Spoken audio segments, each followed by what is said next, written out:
listen-only mode. Hello, I'd like to convene the Single Family Design Board for April 12th, 2021. May I have roll call, please? Thank you, Chair Miller. This is Mary. I'll go ahead and take roll call. I'll start with Chair Miller, Here. Vice Chair Sweeney,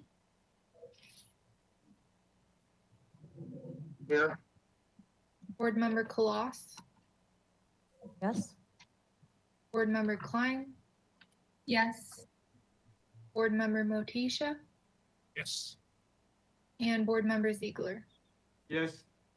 All right, we have a quorum. Thank you. All right, thank you. Moving on to item A, public comment. Any member of the public may address the board for up to 2 minutes, bless you, on any subject within its jurisdiction that is not scheduled on this agenda for a public discussion. Do we have any public comment? Ms. Burkhardt. Thank you, Chair Miller. If you are attending by webinar and would like to comment on an item not on today's agenda, please raise your hand by clicking the hand icon on your GoToWebinar control panel. While we wait for hands, Mary, did we receive any written correspondence for items not on today's agenda? Thank you, Barbara and Chair Miller. We did receive written correspondence for items not on today's agenda, and we received letters from Joan Cockerill, Lavi Maya, and Kelly and Sam Althauser, and it was distributed to the board before this meeting. All right, thank you. We do have 2 hands raised, so I'm going to call on Levi Maya. Sorry if I'm not pronouncing your name correctly. Let's see, I've unmuted you. Let me send you a unmute request. Okay, can you hear me? Yes, you are. Okay, Your mic is live. You have 2 minutes to speak whenever you're ready. Thank you. Thank you. My name is Levi Maya. Thank you for this time and your careful consideration of the project at 347 Salida del Sol. I felt compelled to address the board today to express my opposition to the design as presented by the applicants and their architect at the Single Family Design Board meeting on March 29th. As parents of a young family, my wife Daniela and I are very sensitive to the needs of modern households with children, and we understand the applicant's desire for more living space. However, we're concerned about the implications of their proposed addition, particularly the privacy implications, which appear to encroach on several neighboring residences, including our own, while not making the best use of the available lot space in the existing structure's footprint. We attempted to share our concerns personally with the applicants. However, they were unable to meet with us and suggested we participate in this forum. My family's house is situated below 347 Salida del Sol to the southwest in the adjacent El Faro subdivision, and I've submitted a letter detailing to this board that includes photos and shows what the potential impact would be to our privacy, given that our lot grade is 10 feet or more below the applicants. The difference in ground level would cause the applicant's addition to appear more like a 3rd or 4th story when viewed from our property. So I'm aware of several other neighbors who share my concerns. I've reviewed the design solutions proposed by the Althauser family, and I'm in agreement with their suggestions. I'm hopeful that this board will review all of the letters of concern regarding 347 Salida del Sol and require the applicants to develop a final plan that's compatible with the Mesa neighborhood by requiring, number 1, requiring the 2nd story to be built on the northeast section of the house, the garage section, eliminating the windows that look onto the neighbors' rear yards, windows, and houses, ensure that the 2nd story is kept 15 feet away from neighbors' property lines, and eliminating the balconies and the setbacks. So thank you for your service to our community and your time today. Thank you. All right, we do have another hand raised. I'd like to call on Kelly Stevens. I'm going to unmute you. Let's see, I'll send you an unmute request.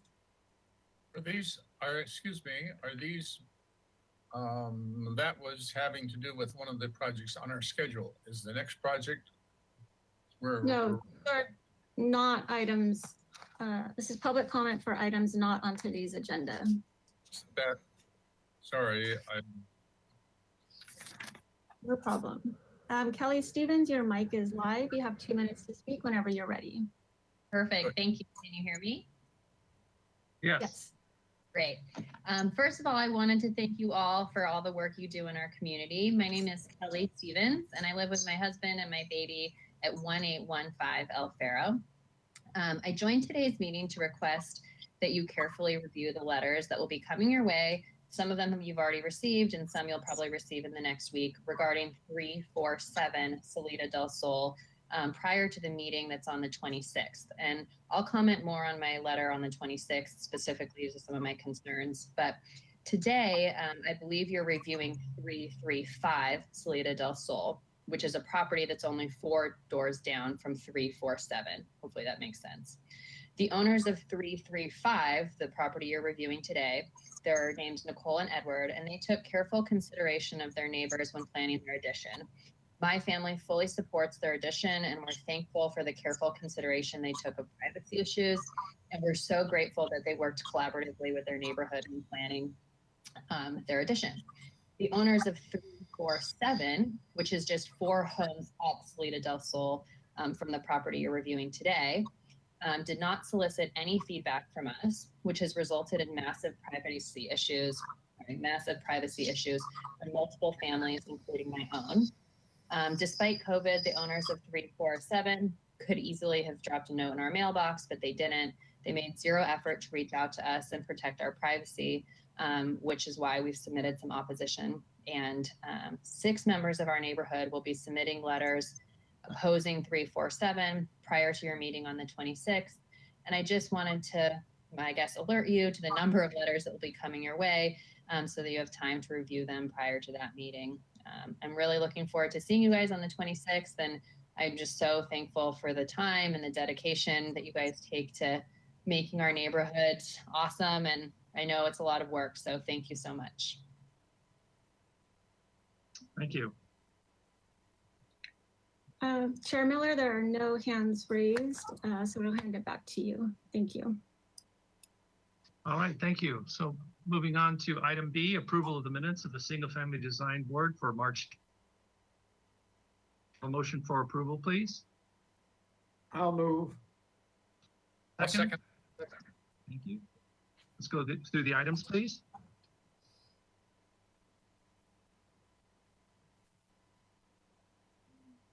Item number 1, 3218 Calle Piñon.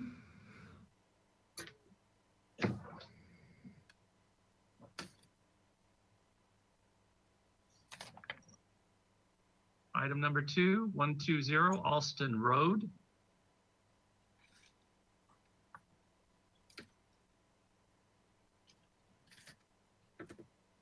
Item number 3, 347 Salida del Sol.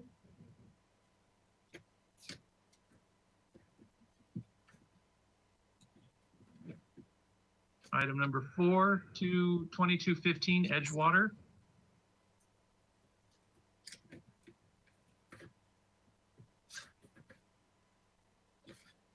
Hearing no comments or changes, may I have a roll call, please?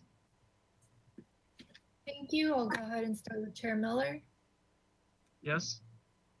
Vice Chair Sweeney, Yes. Board Member Kaloss, Yes. Board Member Klein, Yes. Board Member Motisha, Yes. and Board Member Ziegler. Yes. All right, the motion carries. Thank you. All right, thank you very much. Moving on to item C, approval of the consent calendar for April 5th. May I have a motion for approval, please? So moved. May I have a second? Second. Thank you. Barbara, could you go through the items for us, please? Sure. Item A was 3416 Marina Drive. The action was for final approval.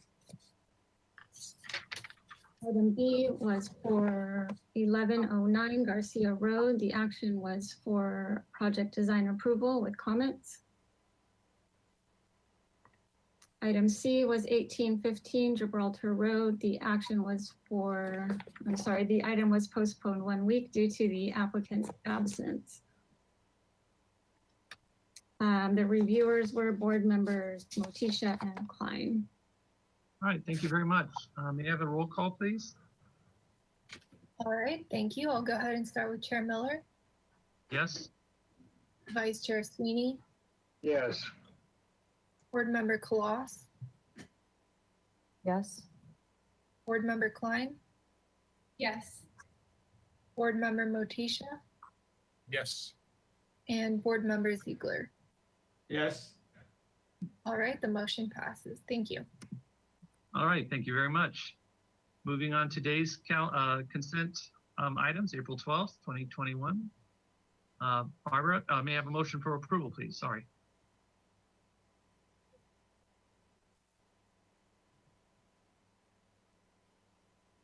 Hello? I'll Need a move. motion? Who is that? Me. I'll move. All right, thank you. And a second, please? I'll second. All right, thank you. Can we go through the items, please? Yes, item A was 1109 Garcia Road. The action was for final approval. Item B was 705 Island View Drive. The action was for final approval. Item C was 840 San Roque Road. The item was continued to a date certain of April 19th, 2021 with comments. Item D was 335 Salida del Sol. The action was for project design approval. And item E was 945 Garcia Road. The action was for project design approval. And the reviewers were Vice Chair Sweeney and Board Member Klein. All right, thank you very much. May I have a roll call, please? Yes, thank you. I'll go ahead and start with Chair Miller, Yes? Vice Chair Sweeney, Yes. Board Member Koloss, Yes. Board Member Klein, Yes. Board Member Motisha, Yes. and Board Member Ziegler. Yes. All right, the motion carries. Thank you. All right, thank you very much. Okay, moving on to item D, announcements, requests by applicants for continuances and withdrawals, future agenda items, and appeals. Do we have any of those items? Ms. Burkhardt? Yes, thank you, Chair Miller. I have a couple announcements. First, I'd like to announce the postponement of item 4 on today's agenda at 222 Mesa Lane due to a noticing error. We will have it back before you on April 26th. Ms. Unzueta, did you want to make some comments on that? No, I have another announcement after you're finished. Oh, okay. Thank you. Yeah, so go ahead, Ms. Unzueta. Thank you. I apologize for coming on too soon. I just wanted to remind the board, you should have received an email with information about the advisory group recruitment that is currently underway. And just so that you have it on your radar, I did want to indicate that Board Member Ziegler is, his term does expire in June. So if you're still interested in continuing on this board, you need to reapply. The application deadline is April the 23rd, so it's coming really soon. And I wanted to make sure that I announced it today because we will not be seeing you before that date. The 23rd, again, is the deadline for application submittal. And then the interviews will take place in May, and the appointments of board members or advisory group members will be in June 22nd. So I just wanted to make sure that you have that on your radar. Mr. Chair, I have a question of Ms. Unzueta. Yes, please. Is the opening that we're filling or with this latest application, is that for the public member that we're missing? That's correct. It will be for the vacancy left by board member Farrell. Thank you. Thank you. All right, thank you very much for that. Moving on to item E, any subcommittee reports? I don't believe we have any, do we? Or No, we do not. Thank you, Chairman. okay. So just a quick question, Barbara. Has there been any conversation about us going back to a normal non-Zoom meeting, or is it still way too early? I haven't heard anything about it yet. The only thing I know we're doing is starting to open the public counter for in-person appointments. But that's all I know. I'll keep you posted. Okay then. Thank you. So, sure. Moving on to item number 1, 3218 Calle Pinon. Do we have a representative for this project?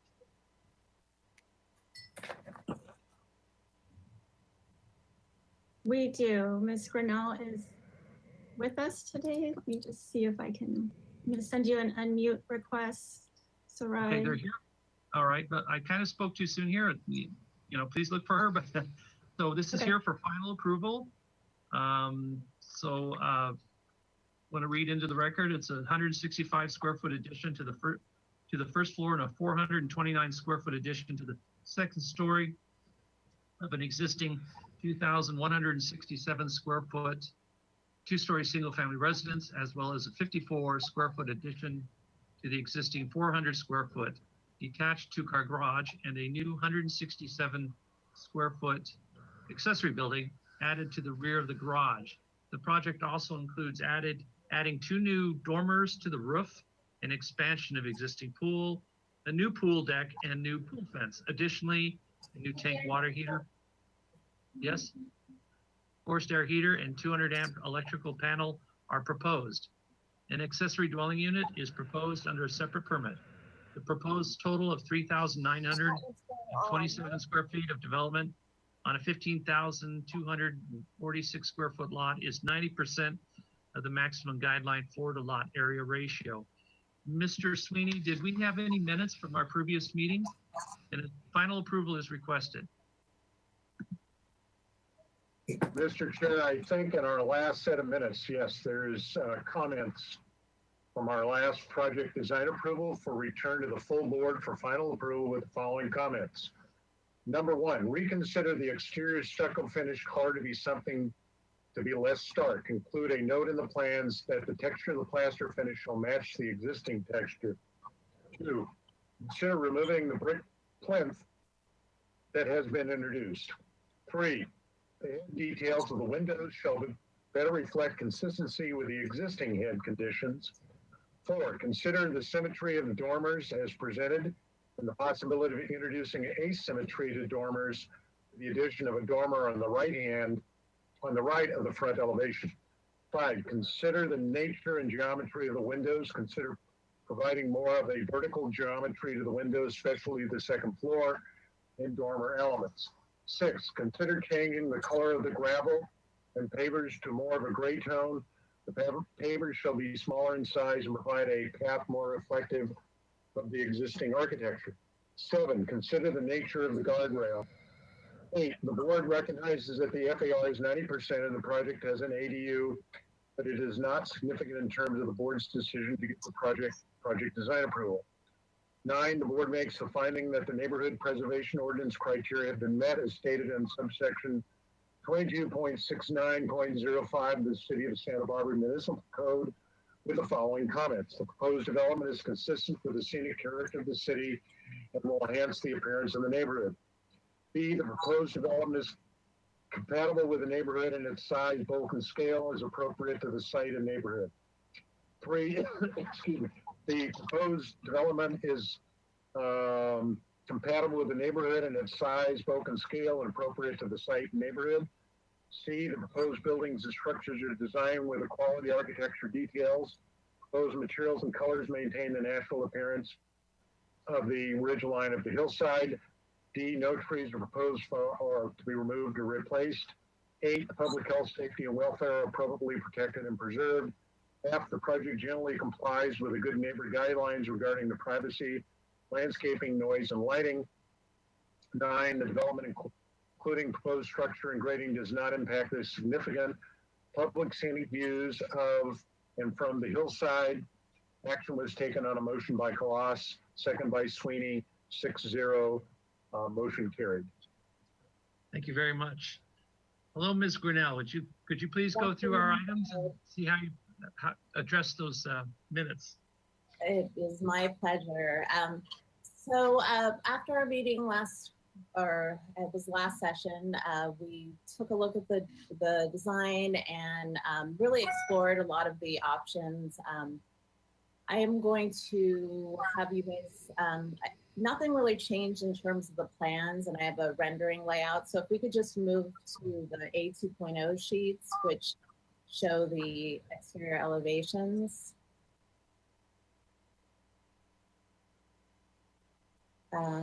Yeah, yes, there. So one of the major comments I think that was coming back was the verticality of the windows. And so we looked at, we removed the 3 square windows up at the 2nd story up on the front facade, and also looked at making the windows and the dormers more narrow.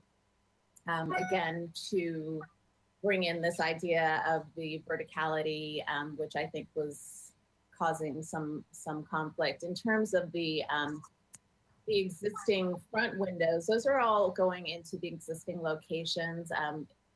Unfortunately, because of egress code, making those windows narrower, numbers 14 and 15 are making the openings narrower as existing with the fixed vertical condition doesn't work for exit egress and the window types that we're looking at. So,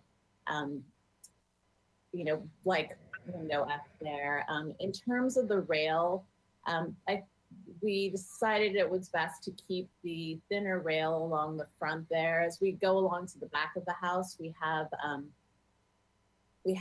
more of a traditional wood with a wood railing in the back. That's a little bit more in keeping with the addition areas. The brick was something that the clients feel very strongly about. They really like the way it looks. I think they feel like it really warms up the house and the facade. So we are proposing to keep that as well. You can go ahead and go to the next elevation. So here you can see those, you know, the railing types that we're doing. In the back is a little bit more of that traditional, a little bit heavier. All of these windows have more or less stayed the same. You can go to the next page. So again, these are pretty much the same. We can go to the next page.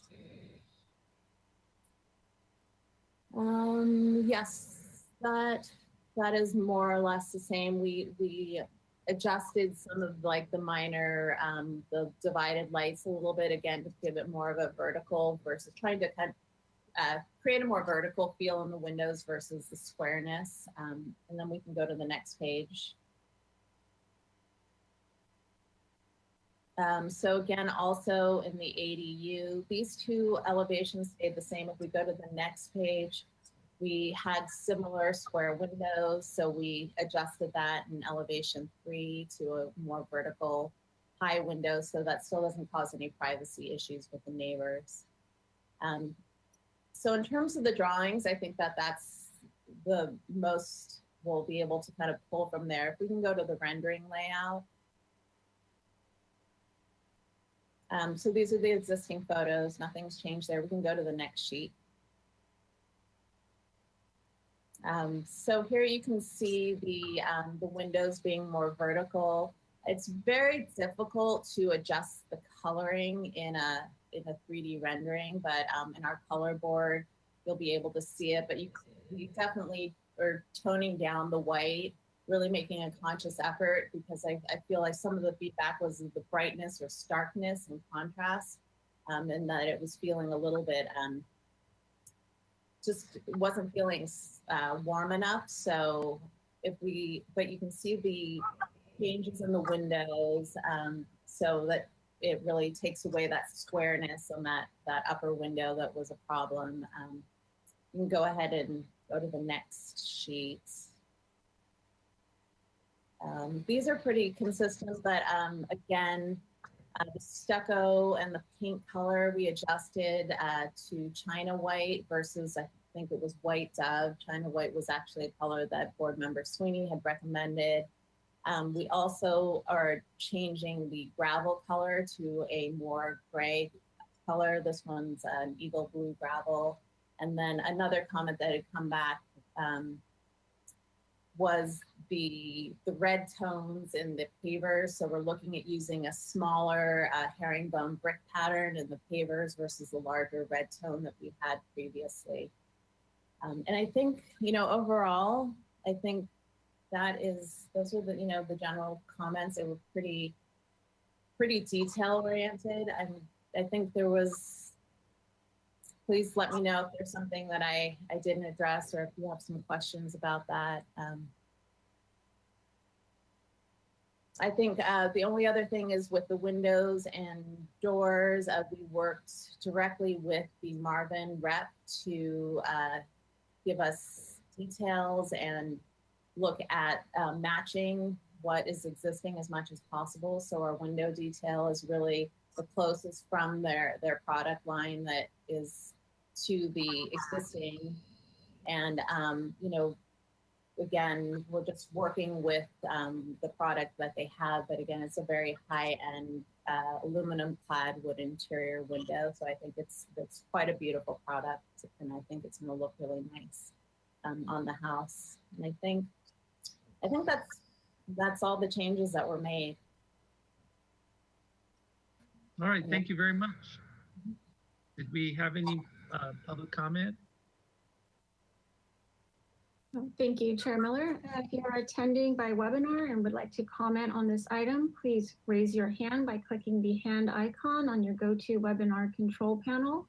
While we wait for hands, Mary, did we receive any written correspondence for this item? Thank you, Barbara and Chair Miller. We have not received any written correspondence for this item. Okay, thank you. And there are no hands raised, Chair Miller, so I'll hand it back to you for questions. Thank you. All right, thank you very much. So bringing it back for questions, Board Member Sweeney, do you have any questions, please? Mr. Chair, I would like to propose, because I think you have the authority as chair, to give Ms. Claus and others an opportunity. Could we go back to alphabetically having us speak? That'd be okay? But I don't understand what you're requesting. Say that again. Could we go back to alphabetical selection as we speak rather than the vice chair going first? Oh, well, I just go by this list here. So now you're asking. I understand, but given the nature of who I am and everybody else on the board, I'd rather give everybody else a chance to speak before I do. Over. Well, now I'm going to have to figure this out. Okay, so I guess Leslie is the first one. Is that correct? Thank you.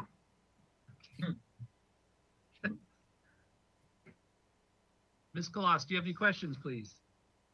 I do. I would like to understand better the changes that have been made to the guardrails. There was a comment made that they had been changed to a more traditional guardrail. And do we have a drawing of that, or do we just have this visual sort of photo on sheet B 1.2? There I'm are looking for a detail. details of the back guardrails if you go to the plan sets, sheet A 3.0.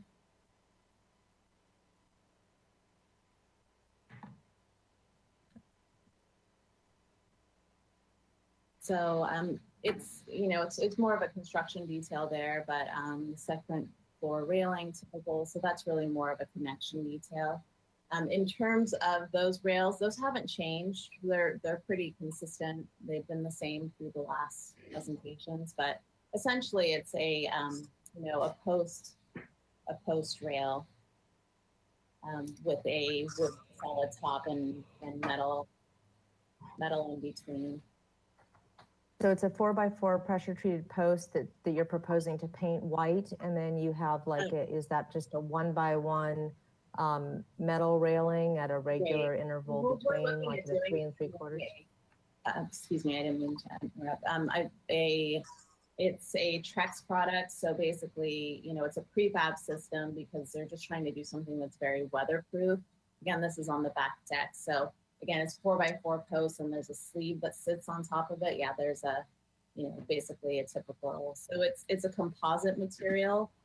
basically for maintenance purposes, but you know, pretty traditional with the post rising up above the rail and then the vertical rails in between. So, you know, that's essentially what we're doing. And then in the front, we want to keep the sort of more of the what's existing is the thinner steel railing in the front. Is there a reason why they're not using, you know, more of something more consistent with the wood look for the finials, for the, you know, intermediate members? I think because the house has the black windows and, you know, again, trying to, even though the house is traditional on the outside, and you know, just having something that feels a little bit more in keeping with the windows and the sort of the contrast, it worked well. And then doing more of a decorative finial just didn't seem fitting. So we just want, you know, they wanted to keep it, you know, somewhat transitional, I guess it would be a term, where it has, you know, kind of a mix of the traditional, but a little bit more of the contemporary features to it. Yeah, I'm not looking for something that would be more filigreed. I guess the question is why the intermediate members aren't a little bit thicker. I guess when you last came in front of us, the direction I was trying to drive at was that we would anticipate something that would look more like a traditional wood. And so, you know, historically, those would typically be a 2x2 member, right? They would be 1.5 inches by 1.5 inches. They would feel a little bit more substantial than a 1-inch member, for example. And so I guess that's what I'm driving at, even maybe more so than the colors. Right. So that was the reason for my question. Okay. Yeah. And then, go ahead. This is a prefabricated system, so there isn't a ton of options with the sizes of those. And you know, somewhat, I think we're also trying to push the house has a little bit of this kind of funny ranch style in the back that we're maybe reacting a bit to and trying to strip it off and do something, you know, that's a little bit like simpler and a little more streamlined. Okay. And then do you have a detail of the head condition? It sounded like you had been working with Marvin. Do you have an actual head detail of the windows that you're proposing? Back to that page, if we zoom out, I think it's on the next page, A3.1. So if you zoom in there, we have the head and the sill type. So the head, again, similar to what is existing, is, you know, it's flush with the stucco and it has kind of a thin frame, and then the window actually sets back from that. So that's pretty much in keeping with what's existing. There is a little bit of like a metal drip edge on the existing that will again add back in, because it almost creates a little, I don't know, like an eyelash type of thing. Mm-hmm. And then in terms of the sill, which is just directly underneath this here, Marvin has a series of sill plates that you can add on, so we can get that sort of thicker projected sill, but it's still going to be the same finish material as the aluminum, but it'll look continuous with the window system. Okay. Can I ask for us to go back to the photos of the existing home? I'd just like to take a look closely at that front window that's on the right of the front elevation, please. That's on the renders package on the first page.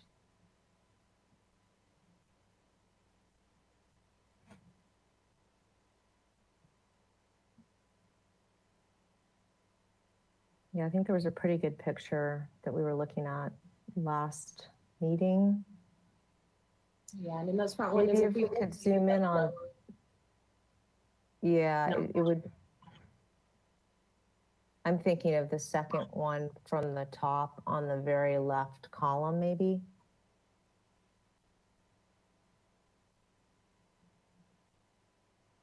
We don't see the sill. Is there one where you know we can see the sill, Sarai? Yeah, I think it's number 11. It has, you know, it's a different window, but it does have this, you know, the original sill condition.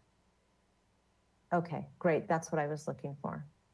Okay, that answers my questions. Thank you. All right, thank you. Going on to alphabetically, Katie Klein. Ms. Klein, do you have any questions, please? No, no questions.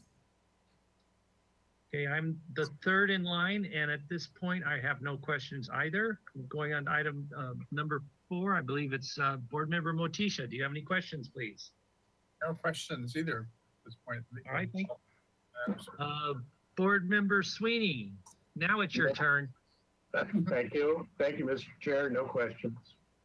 All right, thank you. And Mr. Ziegler, since your last name starts with Z, you're the last one. Do you have any questions, Yes, I please? am. I'll have Okay. no questions as well. All right, thank you. All right, with that, moving on to comments. So we'll move on to comments. Ms. Colas, do you have any comments, please?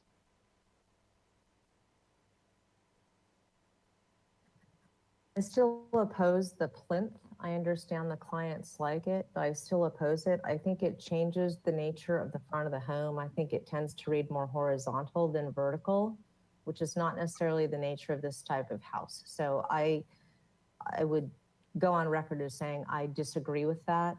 I think the changes to the windows are an improvement and appreciate that from the applicant, as well as the proposed changes in the colors to the paving and the size and nature of the pavers.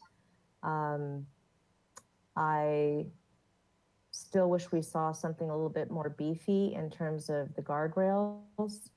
I think the windows that are proposed, I think that's pretty much addressed my concerns about the windows. It appears as though the drip flashing extends beyond the jambs on the existing windows just slightly, which is pretty typical of a traditional condition. I don't know that you'll be able to achieve that with a packaged window or a retrofit window, but I would encourage that if at all possible. And I appreciate the change in the color to something a little bit softer. Those are my only comments. Thank you. Board Member Klein, do you have any comments, please? I also appreciate the updates. Thank you for updating the pavers too. I think that that looks a lot nicer and goes well with the architecture of what's existing there and the new patios as well. Those are my only comments. Thanks. Thank you. I'm up next, and I actually want to go back to Board Member Colas. When you say plinth, are you referring to the brick plinth on the base of the house? I am, yes. Okay, got it. All right, well, that's actually my only question or comment at this time. So let me say I do think the windows are a huge improvement. I appreciate you softening the color of the stucco. And as far as the plinth goes, my feeling is, I think for me, it doesn't have as much of a concern as Board Member Colas. I understand what she's saying, but for me, I just don't have that concern as much, but it's a valid comment, if that makes sense. Board Member Motisha, do you have any comments, please? Yes, I think this is a very good improvement of what we looked at the last presentation, especially the windows. It ties the house together. And if I'm right or wrong, did we indeed relocate the dormer on the left or on the right a little bit, or was that exactly where it was before? Looks better. The dormers are in the same locations, but we changed the windows. I think that they had more of a square, window, which I think was just rightfully just creating, again, a little bit too much horizontality. And I think just by narrowing the windows it was minor, about 8 inches, it actually made a significant difference. I think that the window on the second floor on the front elevation is great because it really ties that addition into the existing house. And as far as the brick in the front, what do we call it? The plinth? Never heard that term. I like it because it gives that house some base. Because I haven't really looked that many houses built in there are a lot of houses built in the San Roque area that are up 2 and 3 feet above ground level, and they give the stucco the whole house a really vertical look that sticks it up in the air. I think this brick in front is good because it gives a line around the floor line of the interior of the house that brings the house down to the ground instead of making it just all stucco in the front. I like what you've done to the looks, and the windows are exceptional. Yeah. I think if I remember right, there was a comment about the back elevation, about putting another column in the middle instead of spanning the whole. Yes, there on the upper left. I think there was somebody had made a comment about putting a pillar or a column in the middle of that span instead of spanning the whole deck up there across the first floor. I think it looks fine the way it is. I don't think that we need that column in there. And if the column was put in there, it would probably interrupt the view of the door, the wide French doors there, if we can call them French. I think it's a very good presentation and a design. I support it. Great, thank you. Board Member Sweeney, do you have any comments, please?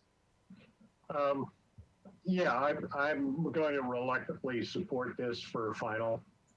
I think it's unfortunate that the proportions on this design really don't work. They're very awkward, particularly the front dormer. Still trying to make this a symmetrical house when it shouldn't be. The additional columns on the backside, Mr. Motisha, weren't in the middle. It was a paired on each side, which would have been more appropriate. The problem here is we've got an architectural language that isn't being paid attention to, and we're mixing the architectural language, et cetera.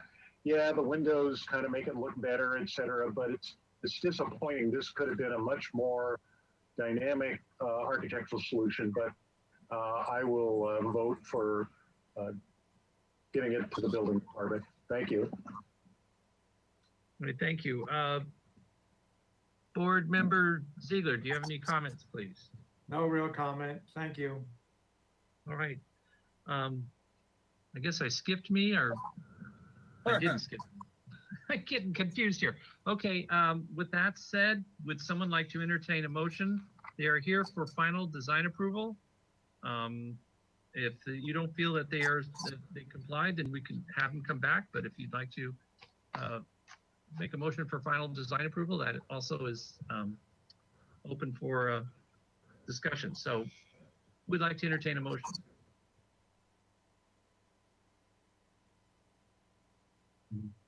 I'll make a motion. All right, thank you. I move that we give this project final approval and appreciate the things that they've done.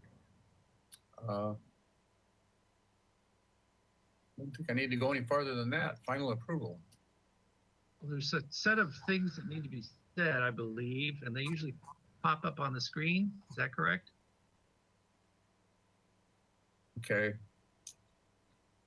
Okay, that's the outline, but then there's the whole list of things that need to be said. Is there- Mr. Chair, there is nothing. It's just final approval unless there's comments to staff to take care of before they stamp the drawings. Okay, That's correct.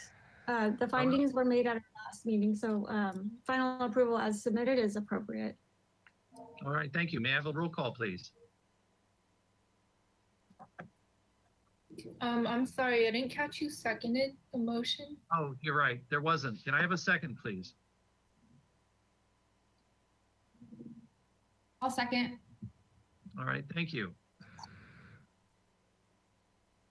All right, I'll go ahead and start with Chair Miller, Yes? Vice Chair Sweeney, Yes. Board Member Colas, No. Board Member Klein, Yes. Board Member Motisha, Yes. and Board Member Ziegler. Yes. All right, the motion passes. Thank you. Thank you. Thank you. Thank you, Ms. Brunel.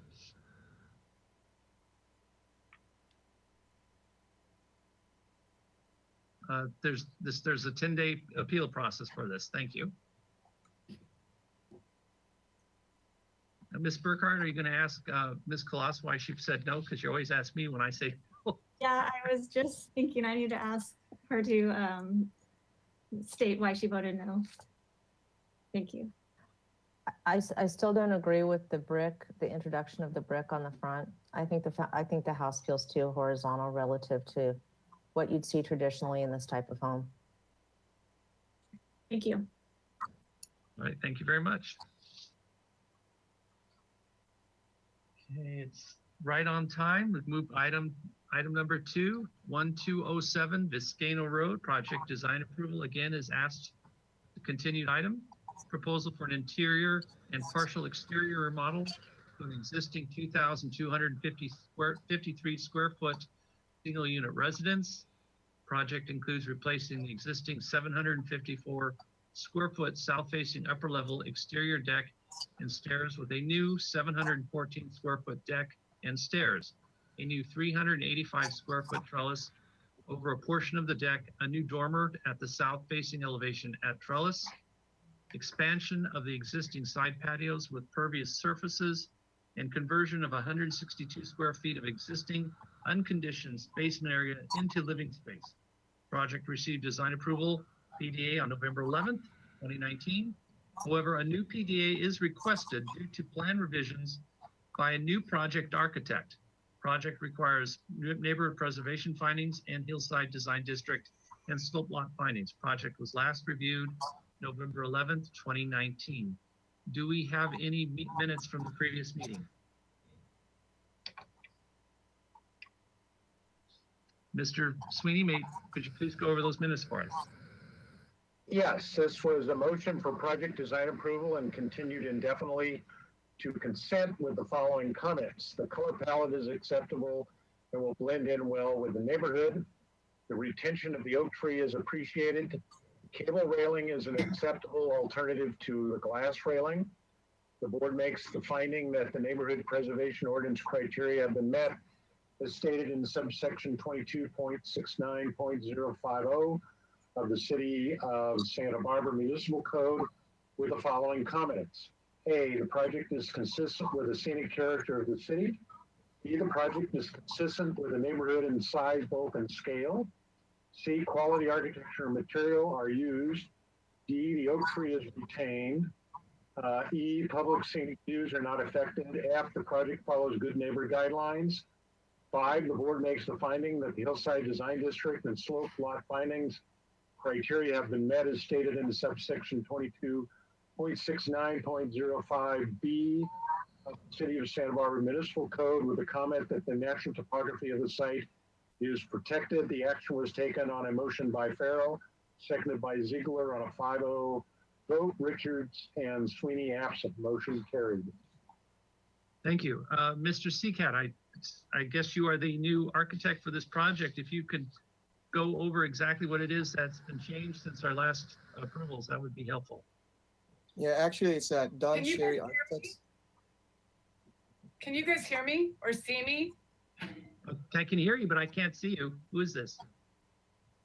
It's Dawn Sherry, and I have my webcam on green, but I can't see myself. So I was wondering if you can see me, and now I'm not seeing myself on the list of the attendees. Can somebody help me? Ms. Sherry, I see you, I see 2 entries of Paul Seacat, but I think one of them is you. I cannot, they both have the video as live. So in the GoToWebinar control panel, there's a section called webcam. You may need to change one of the settings within that section. Yeah, but it says I'm sharing. I can't. It says I'm sharing it. Okay. I tested it before. It says I'm sharing it, so. Okay. It doesn't matter. I mean, if there's a technical problem, then, but it says I'm on. It's just, I just can't see myself. Okay, we can't see you either, but we can hear you. So I think really that's the main thing at this point. You could try turning it off and on again, but I think as long as we can Yeah, I hear just you. tried that. Okay. Okay, weird. Never had this problem before. I'm on audio, visual on, everything on. Okay, so with that being said, I'll just move on. Sorry about that. So good afternoon, everyone. We've taken over the project from the previous architect. I think it was because of a better fit. Not exactly sure why. The project scope has changed a little bit. This is, for the most part, I would call this more of a repair project to the existing house. The scope of the project, when you saw it before, was a larger project, and there was a clear story window proposed, and it was a larger project. So I don't know if anybody remembers it. I wasn't involved, but I just want to move forward with what this one is. So similar in that we're rebuilding a deck, and we're putting larger doors on the south elevation, but it's a scaled down version of the last project that you saw. So can we go to the site plan, please, the second page? Ms. Burkhardt, is it possible to get access to the original drawings we approved, just in case we want to refer to those? Yes, we do have those ready. Okay. Yeah. All right, great, thank you.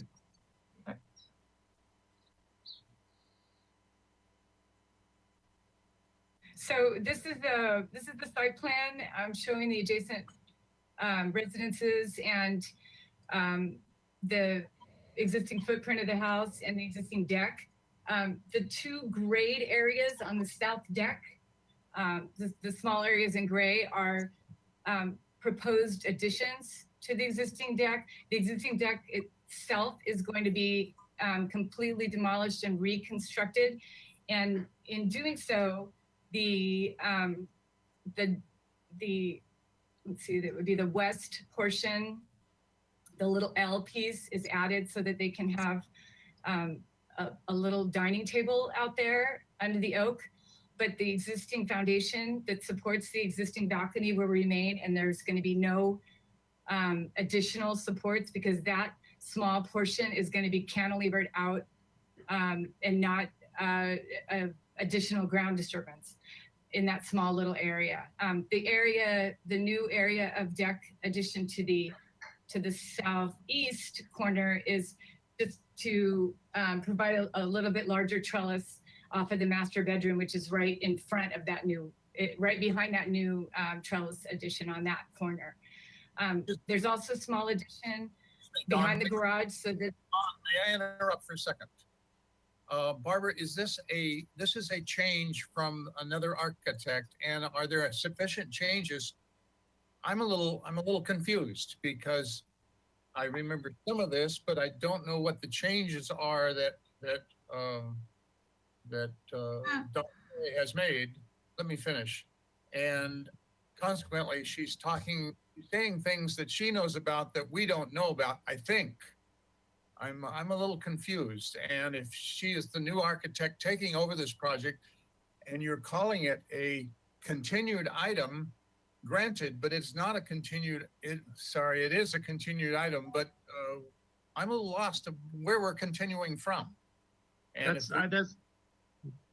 I totally agree with Revised Motisha. project description. Do we have a revised project description? Now, if we're going to do this in right order, I think that we need to halfway start at the beginning, because we have a new architect, and we can ignore, well, it's kind of hard to go from what's existing. I think you get my gist. I'm mixed up. And I'm not Barbara, following. Mr. Chair, could I offer a way to resolve this? Because I saw Yes. this coming I saw this coming this morning when I reviewed the drawings. I think Yes, one please. is that we as a board, should be allowed to just look at what was previously approved Yes, under the PDA. It doesn't need to be explained, but at least the drawings can be brought up. We can look at the floor plan, site plan, and the elevations. The other thing that's confusing to me is by convention, we've been taught, at least I was taught in high school in original drafting, that north is always to the top of the paper. And so I'm confused here about where north and south is on the drawing that's on the screen. So hopefully at some point that can get explained. But I think the first thing we should do, Ms. Burkhardt, is just allow us to look at the previous drawings briefly. The current architect doesn't need to describe them. We can look at them because we weren't able to see them before they weren't posted this morning. So we can just look at those first, and then the applicant can proceed with her presentation. That might be helpful. thank you, Mr. Sweeney. I would agree with that. Chair Miller, if I could just make a quick explanation, I think that's fine if you want to look at the previous plans. These are revised plans.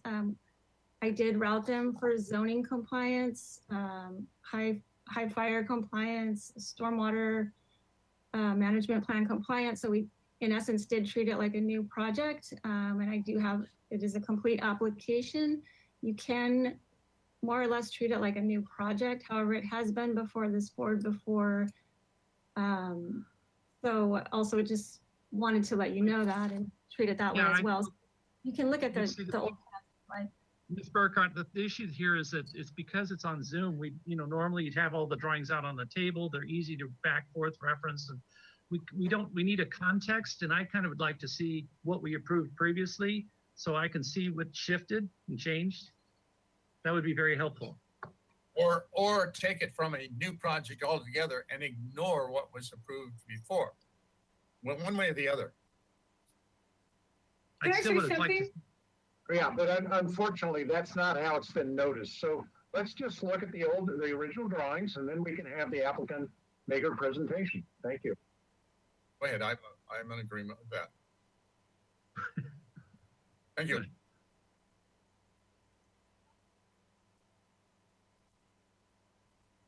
Let's put north up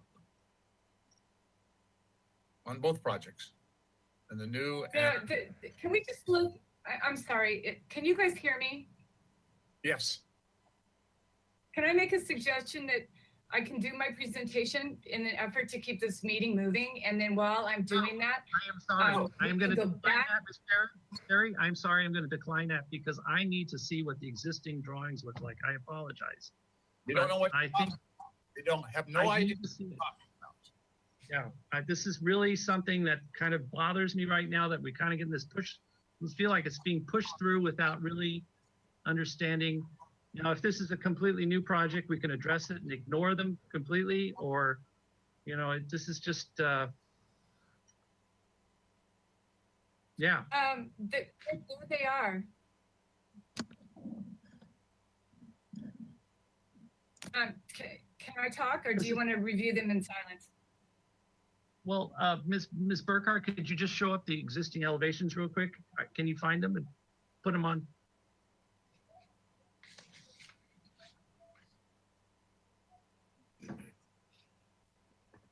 Okay, so there was a standing metal seam roof done previous. Okay, We have a site Can we go plan. back to the side plan? Yeah, I was just gonna ask the same thing, Joe. It's Leslie. Okay, that's looking straight north. the north So goes this, down. this appears to be oriented in the same direction that Ms. Sherry's drawings are, from what I can tell. Yeah, So north is down, which is not like how we used to use them, but nevertheless, this at least we're seeing what was proposed before. Thank you.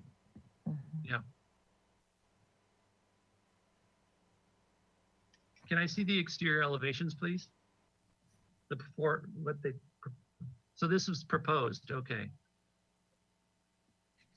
And Mr. Bolton, can you take each elevation and isolate them just for a second? Thank you.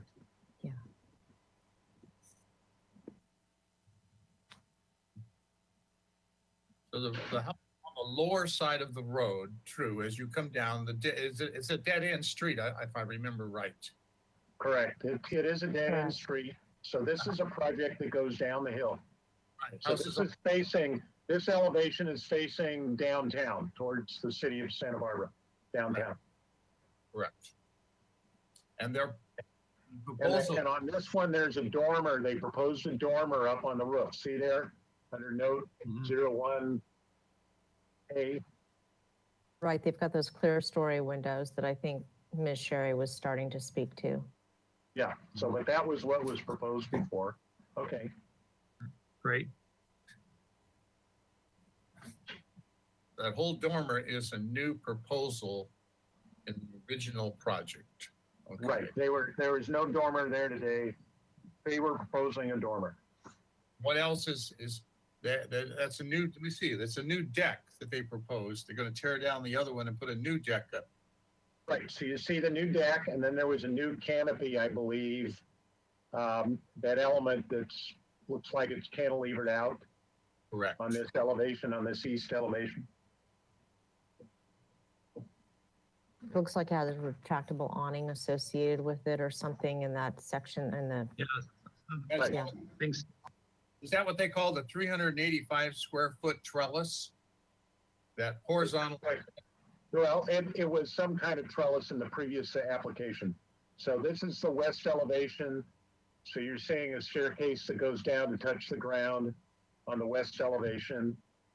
And I believe the garage door and all of that is existing and not being proposed to change. I think the previous application was the new dormer and the new deck.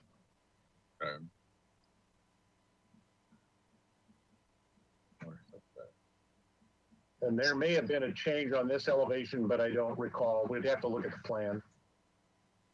I don't think it was significant. I have to stand on my head to look at the north elevation. Well, we just have to live with it. Okay. this is helpful. Let's see, that. Can't read the legend, but most all of that looks like it's existing. The new stuff is the deck and the staircase. The stairs going down Yeah. to the ground on the west side. Could we zoom in on the floor plan keynotes? Please? like, Oh, there we go.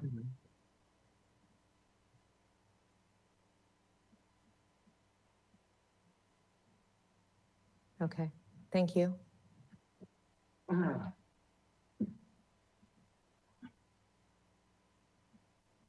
so I guess my question is, the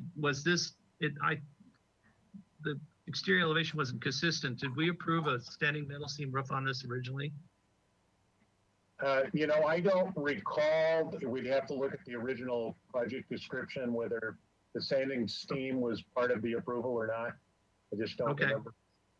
Okay. When we look at the comments that we made on the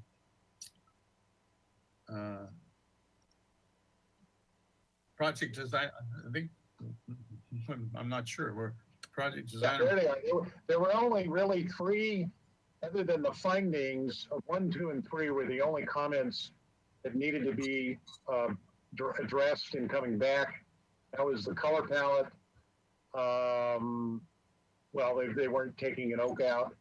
And that the cable rail, because I guess the first time they came with a glass railing, and we told them that that wasn't going to get approved. So they came back with a cable rail.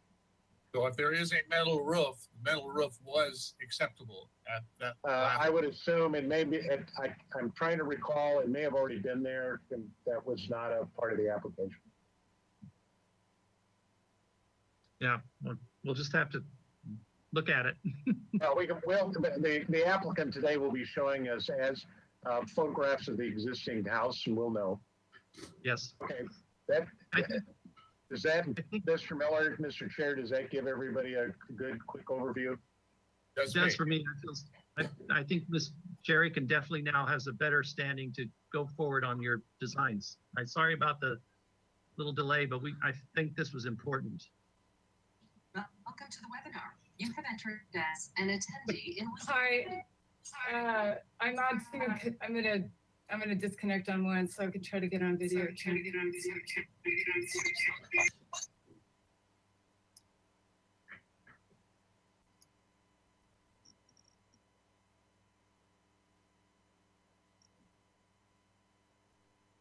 Hello.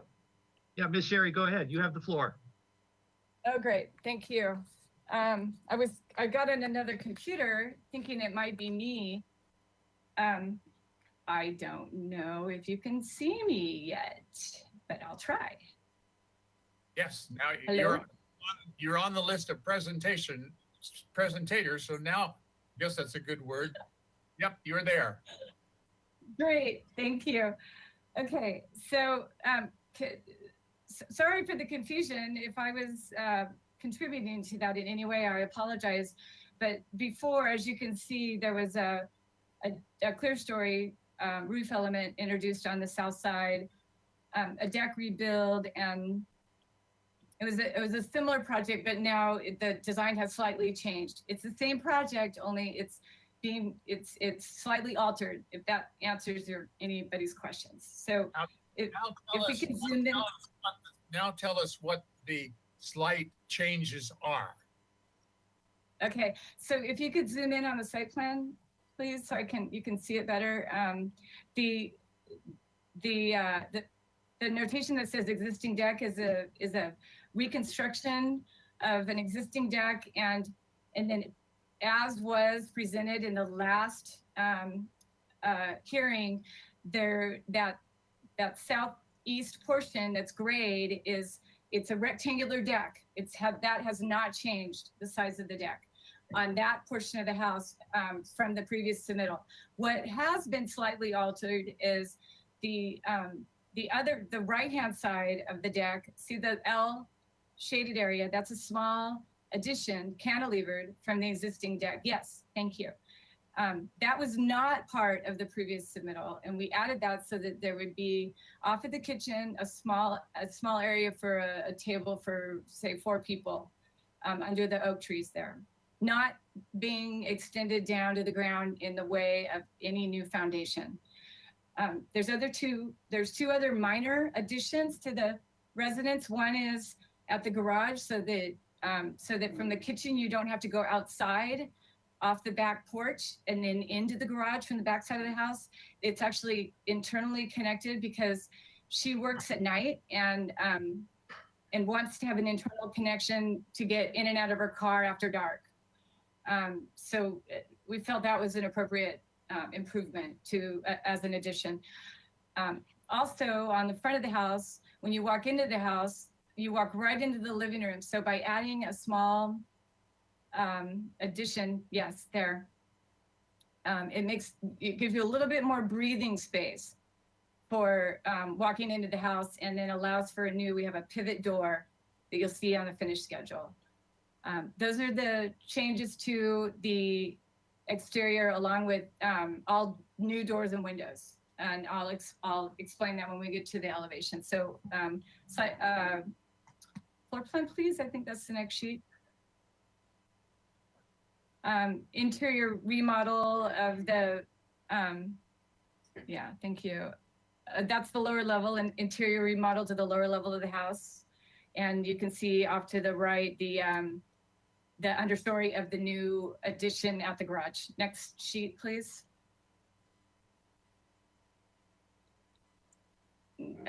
Interior remodel of the house, all the areas shown in blue. You can see the shaded deck areas. What I'd like to do before we go any further actually is go to the photos, because I think you really need to see the exterior photos. Yeah, so that is looking from the street down the driveway at the garage, the existing garage. Thank you. And then from the garage, then looking back up to the street. Next sheet.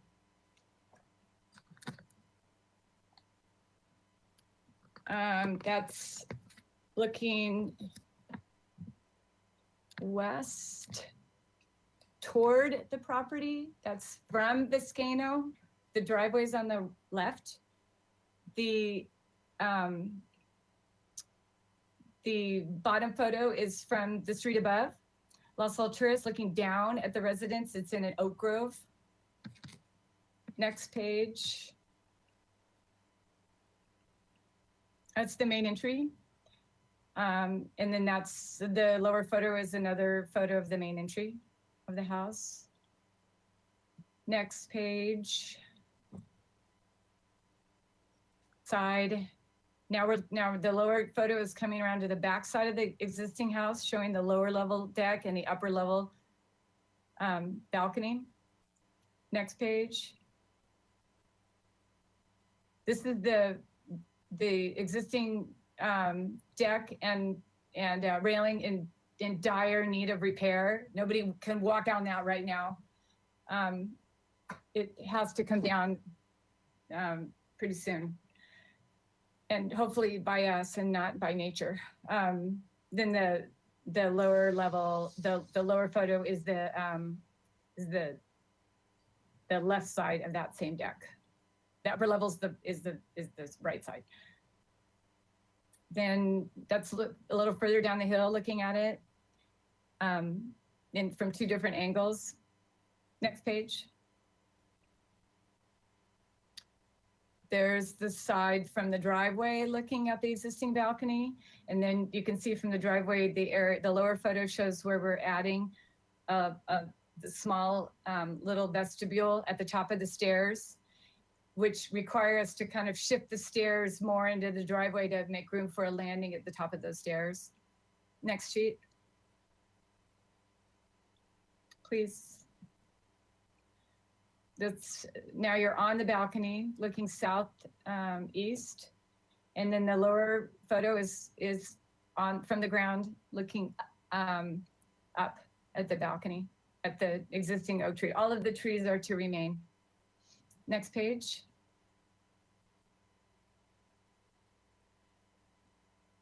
Oh, that's it. Okay. So we can go to the next page to look at the elevations. I think they're there's the roof plan. I'll show you this in elevation. But instead of doing the clear story window, we're proposing to only bump up the south portion of the gable, but not all the way to the ends of the eaves. It's an inset, like a shed dormer that runs across the back of the house that picks up a raised header so that they can get more of a view to the south. Instead of having a 6/8 header running across the back, we're just proposing to raise the header so that your eye is not, cut off, and you get a little bit more of the sky and the view to the city. So next page. Existing north and south elevations. You'll see it when we get to proposed elevations, but the lower north elevation has a little gable over that little office area, and we're eliminating that. And we're also eliminating the shutters and the board and bat. Next page.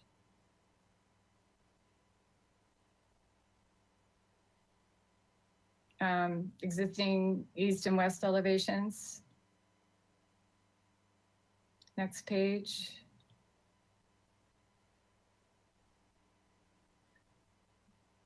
So this south elevation shows how we're insetting the dormer, the shed dormer to cover the new sliding glass doors to pick up a little height in because the ceilings inside these rooms are vaulted. And it was a shame that the header was only at 6/8. So by bumping up the south portion of the gable of the main living room and the master bedroom, we're able to reclaim just a little bit of height in there. This elevation also shows our aluminum trellis, the new standing seam roof, and the new cable railing, which was also proposed as part of the past presentation. You can see on the north elevation, the proposed, that we're eliminating that little gable. And putting a new pivot front door. It's basically what we want is we're cleaning up what was previously kind of a storybook cottage architecture with board and bat and a brick wainscot and a concrete flat tile. The roof needed to be taken off anyway. All the doors and windows are being replaced with new clad. And we're going with a much more clean, contemporary, simple, just very simple house. No bric-a-brac, shutters. We're kind of going away from that by introducing the new materiality, and it'll be a smooth trowel plaster finish in lieu of the board and bat. Next page.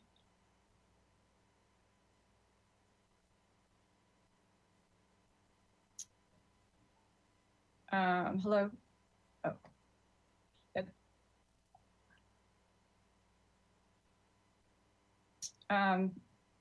The side view, you can't really see that's the east side very well because it's covered in oak trees, but these are the windows are just slightly altered, kind of based on getting more light into the master bedroom from the or master bathroom behind the shower, and a more full height window in the bedroom. They're interior driven, not very visible, but you can see that shed dormer popping up in the background beyond the gable that you see on the east elevation. You can see the dormer being raised beyond it. And you can see the same thing on the west elevation, the dormer, the shed dormer pop up beyond the west elevation gable. There's also a new awning over the dining room window that will open up a large window to a bar that you can sit at. So there's more of an indoor-outdoor kitchen back deck experience. And that's, if you zoom in, you might be able to see it better. It's supported by a metal bracket. And you can see the new trellis also. It's on the, zoom in on the south portion of the west elevation. There, you can see it a little bit better. And then we've submitted finishes. I'm going to apologize for there being 2 finish schedules submitted. But if we go to the page that has the one with that one,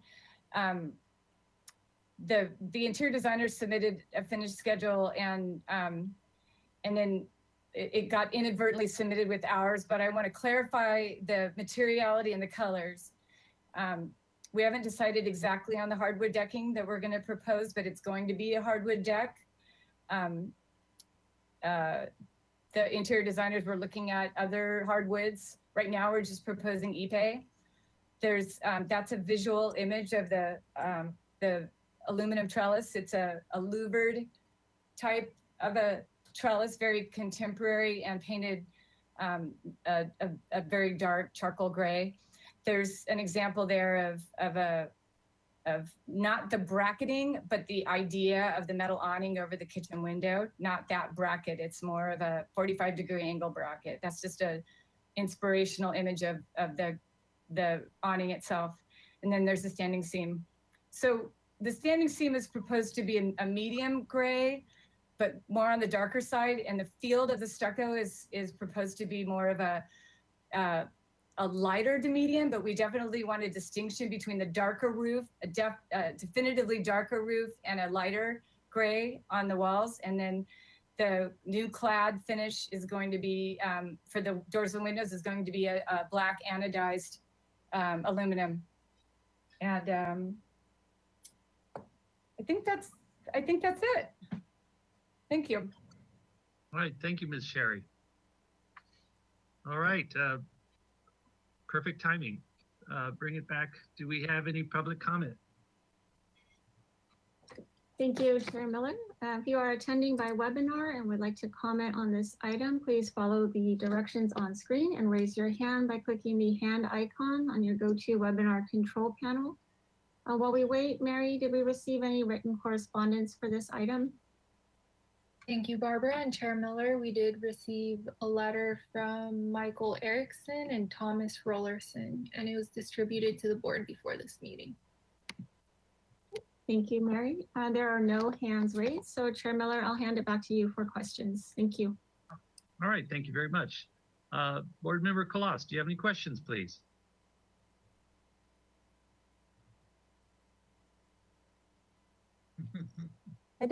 I don't think so.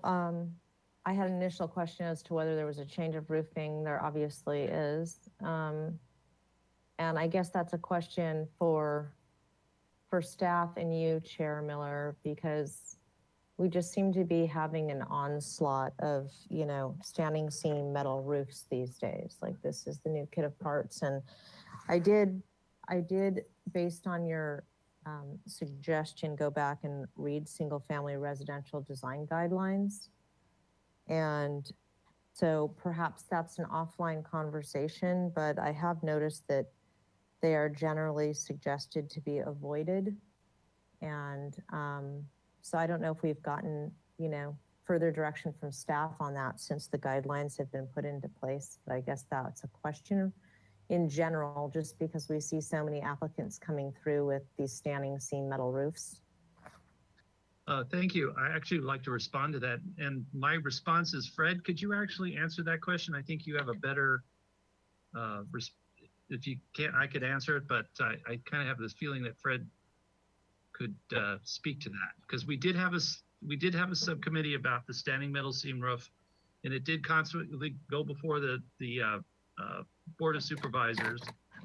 I do know as in our subcommittee, it was a case-by-case basis, but Fred, can you add anything to that?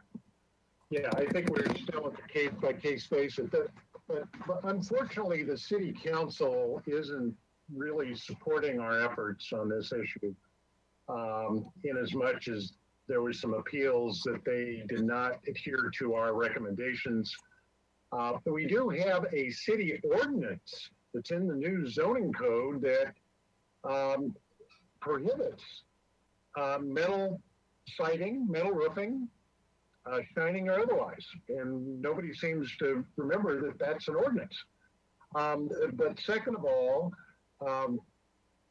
as you know, we had a home just to the south of this on Las Alturas, on Arbolado Road, where we approve a standing seam metal roof. And we've had a lot of pushback from the neighbors about how shiny it is. So, it's true. That's what I can tell you, that we have been approving them in some locales, and we have not been approving them in other locations. We have typically not tried to approve them on the Riviera, but unfortunately, in a couple of cases, I was on the losing end of that discussion. I don't know if that helps you. That does. Does that help you, Ms. Board Member Claus? Kind of give you a background. It helps and completely confuses me all at the same time. Yeah, I think it's helpful. I guess then the question for you, Ms. Sherry, would be whether that finished material has specifically been discussed and shared with the uphill neighbor. Because the uphill neighbor, if I recall properly, is also proposing a significant project to their home just across Biscayne from here. And so I would imagine that, you know, I know that they're planning on taking greater advantage of their views, and they're proposing larger windows on the south side of their home, much like this homeowner. And so, I mean, right now I'm observing that it looks like it's a concrete or asphalt type of roof, which is very dull. And so I'm wondering if there's been any communication with the uphill neighbor across Biscayne. I'm not sure, but if you go back to the footage, you can see that I'm not 100% sure, but I don't think that the uphill neighbor on Las Alturas, because Biscayne is off to the side, but the uphill neighbor would be off of on the other side of Las Alturas, and there's an oak grove. You cannot see this roof very well from the street even, and because the whole property is nestled in a group of oak trees. So if you go to keep scrolling through the photos, you'll see We also did a study, not that it matters to you, but we did a study and there are 15 other homes within a half a mile radius with standing seam metal roofs. Can we go back about 3 pages of photos? Because I just want to make sure I'm understanding. So this photo here, the top photo, is the home on the left in this photo? The home is in the on the left in this photo, right? That's the And then the home on the right, is that not the home that we've also received an application for? Ms. Claus, can we maybe clear this up? Yes, the home on the right is a home we've just reviewed. It's had extensive public comment by the homes above it on Los Alturas. So that home on the right, we have reviewed. I think it's coming back to us. And the home on the left where the car is in the driveway is the applicant's home and driveway. Okay, that's what I thought. Okay, so my question stands as to whether that homeowner has been consulted or it's been discussed with them at all. And I said, I don't know. I know they were noticed. Okay, I have no other question. All right, thank you. Board Member Klein, do you have any questions, please? No questions at this time. Thank you. I guess my question, can I have a close-up of the rear deck on the elevation? I saw no, not the existing, the proposed, sorry. I could see that existing is a disaster. So the close-up, yeah, the top part, oh, I see. That's the cross beam. And then it kind of cantilevers over on the left here, looking at this picture. The beam, like it's a steel beam. Ms. Sherry, is that right? You understand what I'm talking? Picking up the new cantilever floor, is that what you're asking? The trellis on the top, you have the 4 aluminum posts, and then on the left, looking at this building picture on the left, the post above kind of cantilevers over. Yeah, Because yes, the joist cantilevers beyond the post because we felt that it was best to define the area underneath it was a good place to end it relative to the sliders of the living room. We wanted it to, it would feel funny cutting off, and we want to keep the existing posts of the existing deck. So, but we want to tie the trellis into the living room fenestrations. Okay, all right, great, got it, thank you. Let's see. Board Member Motisha, do you have any questions, please? Yeah, you did say, I'm sorry, I've driven up there several times and looked at both houses. I think the one on the corner just east of this house that we did some review on. And I really have not looked around at metal to see if there are any, and that's a case by case. So that's what we've followed in the past, case by case and neighborhood compatibility for metal roofs. And I really have not noticed any, I haven't even looked to see if there are any metal roofs in the area. And if we are changing the architecture or the style of the houses in the area by putting a metal roof on there. I am kind of Leslie, kind of following your footsteps too. I need to review the site a little better before I make a conclusion there. Yeah, garage door, I know it's dark up there. There's no street lights. Right now, I think I did notice that there's a fully glassed garage door. Is that true? Sherry? No. It is a wood, solid door? Can you go to the elevations, please? I think the west. Would be the west elevation. To me, is that wood or glass? I think that's, or metal. That to me, aluminum. Aluminum, okay, that's fine. And then, stay on that elevation. Okay, now I see that. Now I see the trellis over the kitchen window, and the trellis beyond with, and it doesn't look like it has any beam in it. Brian, you were asking about that beam that's right there that holds up the trellis. Looks like the columns, looks like the metal columns come all the way up and there's no beam that sticks out right there. Right, well, it's a flush flat, The flush framed welded Yeah. trellis. Okay, very that, contemporary. that answers the question. Okay, because I looked at that and then I looked at the south elevation and I said, oh, there's a cantilever that goes out about 4 feet right there. Very good. Front entry. Oh, and the front entry, you've putting in, it looks like a 4-foot door, 4-foot front entry door. And you've put that entry, instead of walking right into the living room, you walk now into an entry. But here again, as we've looked in other past projects, you haven't extended the roof. We haven't seen a roof plan. Yes, we have, but it doesn't look like there's any. Sorry, it doesn't look like there's any entry exterior cover over the front entry, the north elevation. You know, it looks like about, you know, maybe a foot wide up there. You have 3 feet on one side, or 2.5 to 3 feet on the east side of that new entry room, and to the north, where you're standing at the front entry door, which I said again looks like it's about 4 feet wide. There's no covering, and I'm not here to question. There's a roof over it. Pardon? Said it. I'm sorry. I thought you were asking a question. Okay. There's no covering over the front door, over the front entry, outside, for people to stand there and soak up the rain while they're waiting for somebody to open the front door. I'm questioning whether because looks like you didn't change the roof. You have a roof over there over the existing front door, but you've extended the front door out to the north by about 5, looks like I'm guessing 5 to 6 feet. And Where's that elevation between the front door? So your question It's is, on the plan.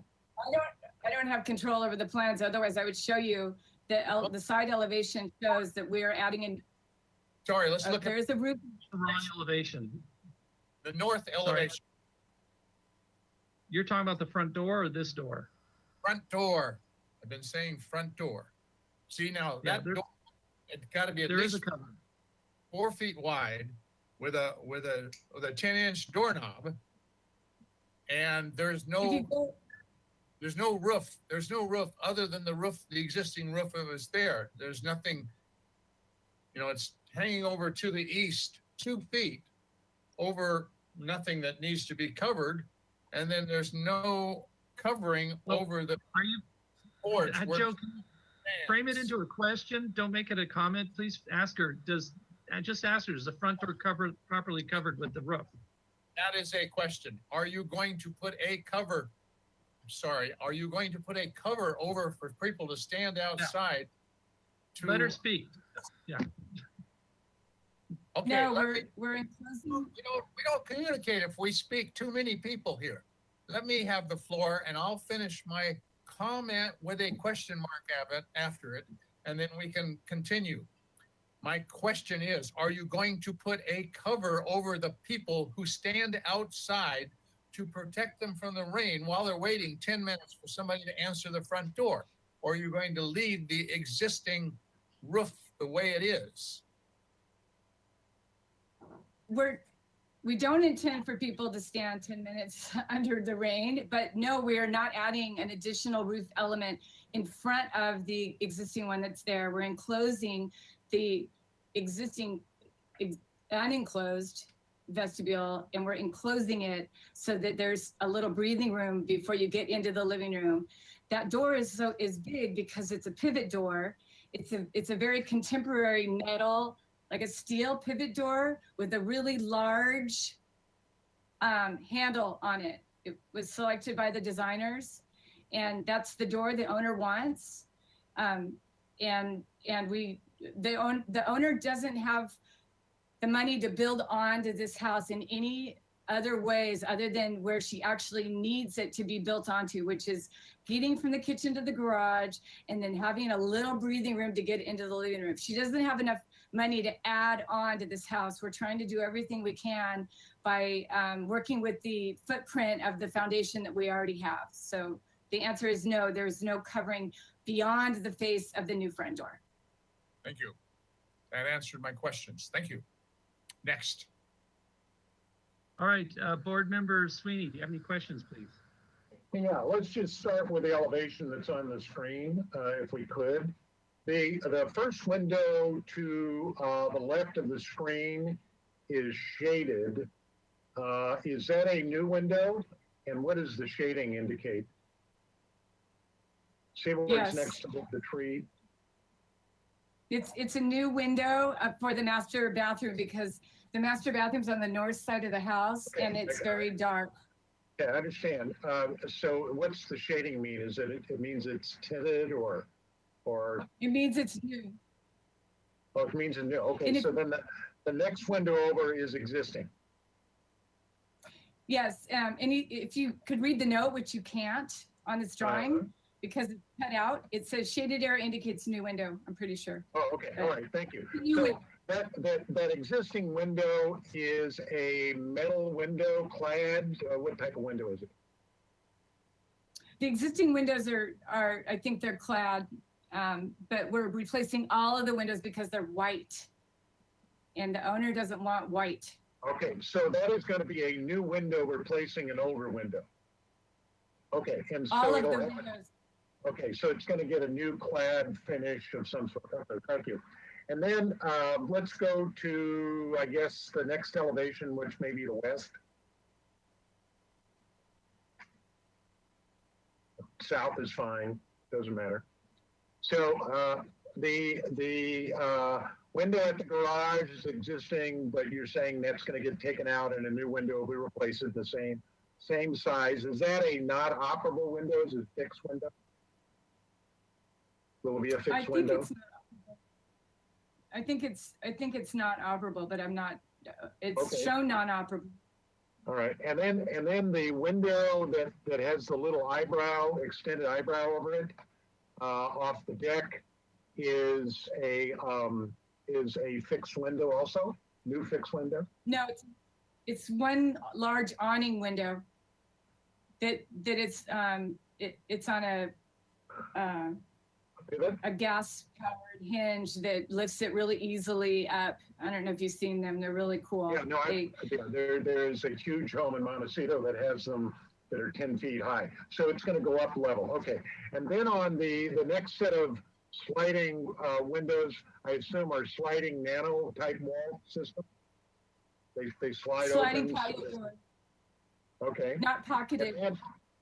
Okay, and then the same goes for the windows off the master bedroom, correct? Yes. Okay, and then down below, again, those are existing windows, but are gonna get replaced with new windows. And it looks like the one on the right is a sliding window, or is it a casement, do you know? The windows on the doors on the right are sliders, and then No, I'm The- talking about below the deck, on the ground, at the ground. those are sliding glass doors. No, I'm starting on the left of the drawing, there's a little, what appears to be a square window. Is that a casement or a fixed window? That's a casement. Okay, and that's gonna be an old window replaced with a new window. And then you have what appears to be, might be a slider or a double casement? What is Slider, I that? think. Okay, and I then can't there's a see the glass note. door. Okay, and then there's a glass door that is gonna get changed out with a new Yes. door? Okay, and then new sliding glass doors to the right. Okay, then let's go to the other elevation, please.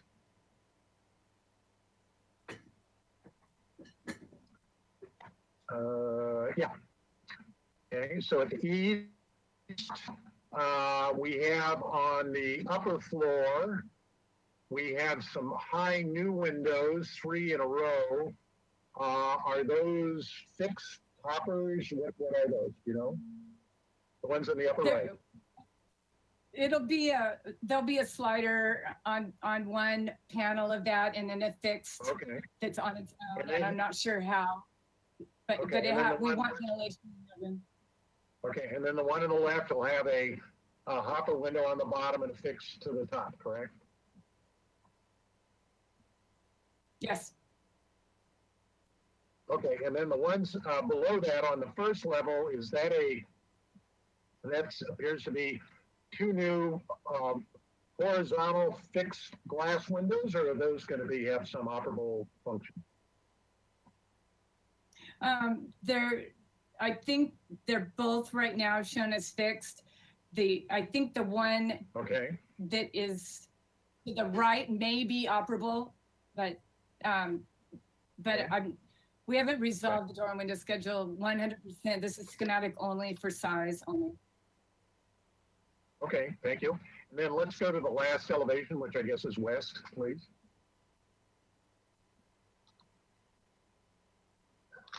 Okay, so then we talked about the garage door, and then the door going into the new little vestibule. That is a solid wood door, or is that glass? And what are you anticipating there? Solid wood door. That's a solid wood door. Solid wood door. Okay. Okay. And then the two windows to the right are new windows. They appear to be square. Are they fixed or operable, or do you don't know yet? Those are fixed, I believe.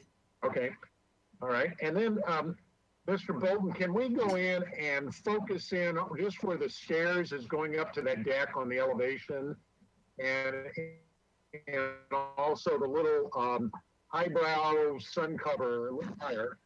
I'm sorry. Get in the that whole up a little bit more. Thank you. Yeah, right there. Okay, perfect. Okay, so that little eyebrow element is a new element, correct? Yes, it is. And the reason we put it there is because we wanted additional shade for the new awning window. Yeah, no, I understand that People because to it's sit facing underneath south. that, it's a bar. What's that? It's south facing. When people are sitting underneath at that bar with the window open, they're in the shade in the summer. Yeah, no, I understand because of the way the sun moves across this house. So those elements, putting that up, a support bracket at 45 degrees, and then the little element where the arrow is pointing to it. The little element pointing to the arrow is, I'm assuming that's standing seam also?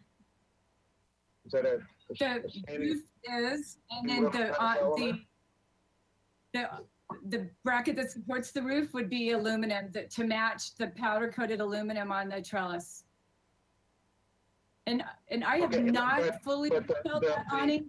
I haven't done the detail for that awning yet. It's a representation of a schematic okay, but for. the intent is that a metal? Yes. I understand that, but is it the intent to have that as a metal standing seam or some kind of metal component that's forming the shade element? Where they see where the arrow is pointing to?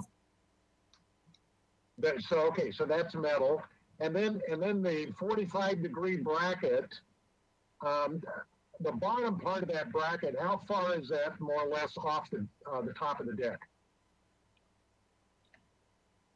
Probably too From close to where the ground. this room has a little I hand down. want to design it. There'll have to be a supporting element there somehow, but I probably wouldn't put it that was a drafting, seems like a little drafting glitch, miscommunication, but I probably wouldn't put it that close to the ground.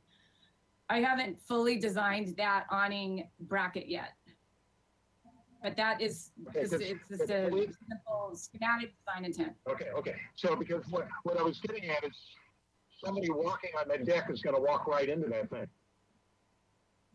Right? Like you said, If you keep the probably bracket as wouldn't it's now want gone, to somebody's going to hit their head on it. Okay. All right, thank you. I just wanted to make sure I'm clear on that. And then if we could go back to the front door with a large pivot glass door, please.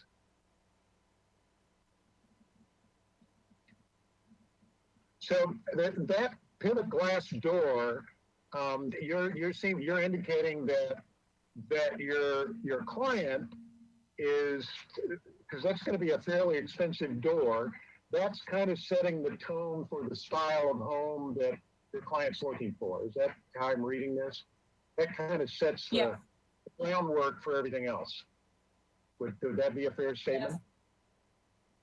Okay, thank you. All right, that concludes my questions. Thank you. All right, thank you. Board Member Ziegler, do you have any questions, please? Yeah, I guess my question goes back to an earlier topic, and that is, why are we belaboring the issue of standing seam roofs? We had this subcommittee, we discussed them, and they're very, very popular. And I think if the people want them, then they should be blessed to have them. The business about there being shiny in a neighborhood is a very ephemeral kind of issue, because with the dust in the community, they lose their shine almost immediately. So I'm in favor of standing seam roofs. Thank you. And maybe that's not a question, but it's a statement. Yeah, so come on, you guys, let's just keep it as questions. This is not a place to I'll keep it as a question. Why are we against standing seam roofs? Okay. So that hasn't been determined yet, so I can't answer that. I don't think anyone can answer that. Okay. All right, bringing it back to the board, to comments. So Ms. Colas, do you have any comments, please? I think we're looking at still a very schematic design. I think there's unresolved items here. You know, Ms. Sherry has pointed out a couple of them. I think we need more I think I need more definition on the general nature of the windows. I think that Vice Chair Sweeney's questions were good. I'd like to see some more consistency in the fenestration. I would like to see a study of the 20 closest homes. Perhaps it could just be done in, from a site plan view or a bird's eye view, indicating the 20 closest homes and how many of those actually do have standing seam roofs. I'd really like to see some correspondence with the uphill neighbor on Viscano Road. Can you zoom out on the elevations, please, one more time, staff, whoever's running the.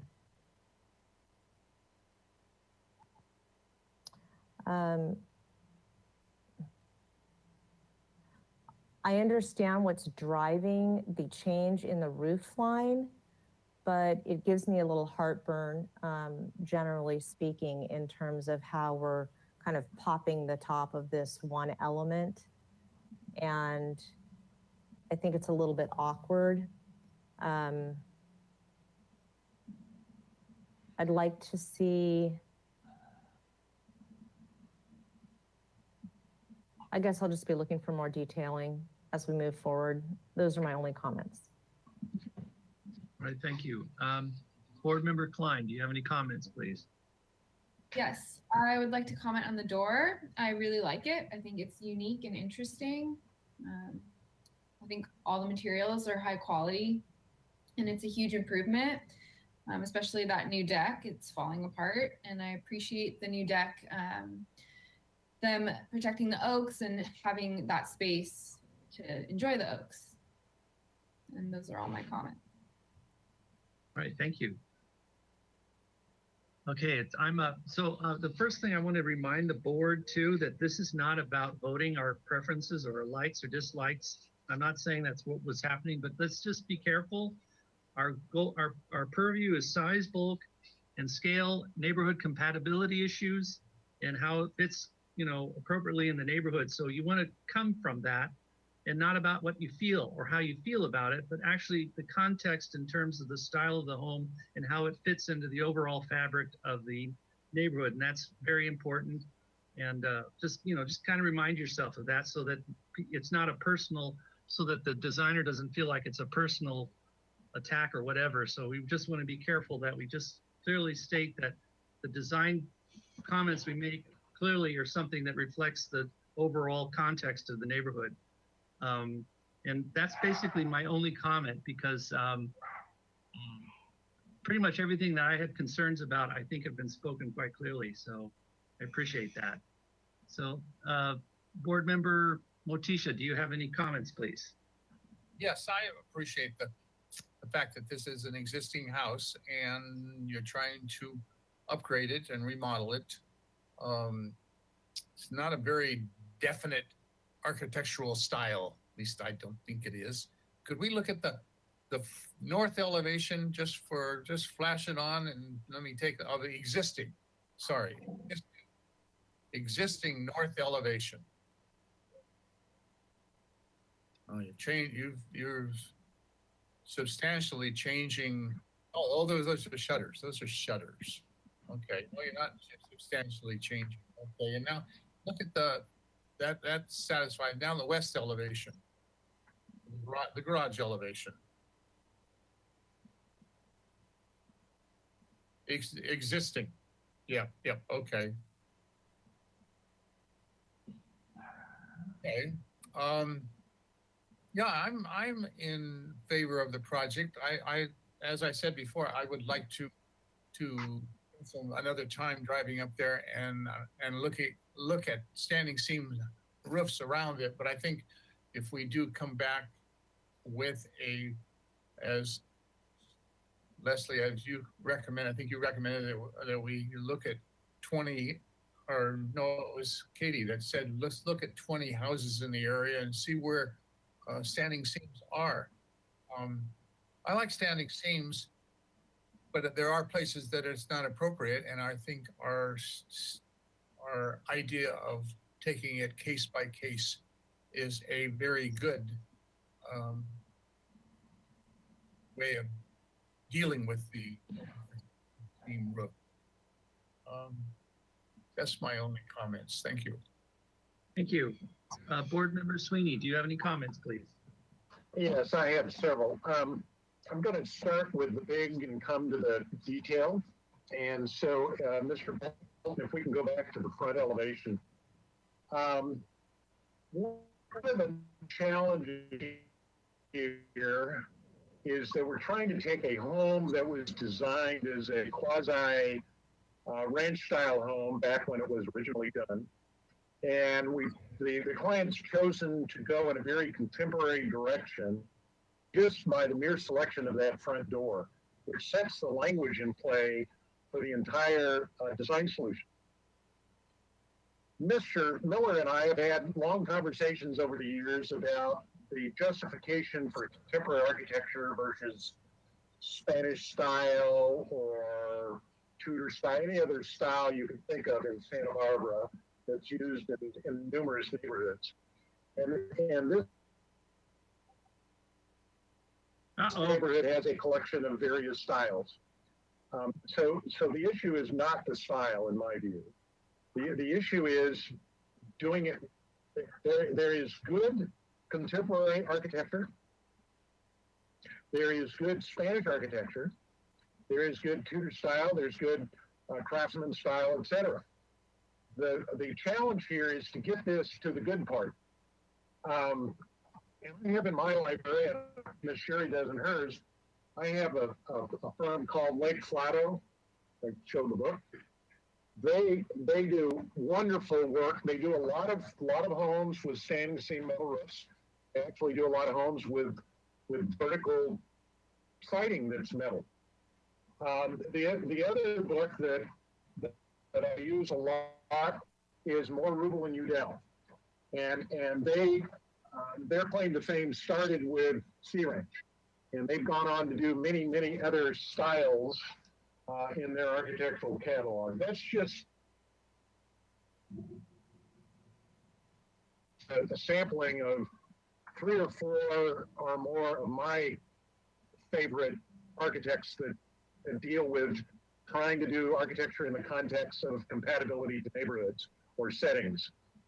And I think the challenge we have here is we got started with a implication for a contemporary design, but it hasn't been followed through on. The language of the window fenestrations is very mixed at this point. It doesn't quite know what it wants to be.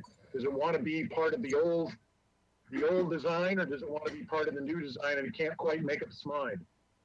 I think that Mr. Mochisha's concern about the front door, just the composition of how it's shown on this elevation is very awkward.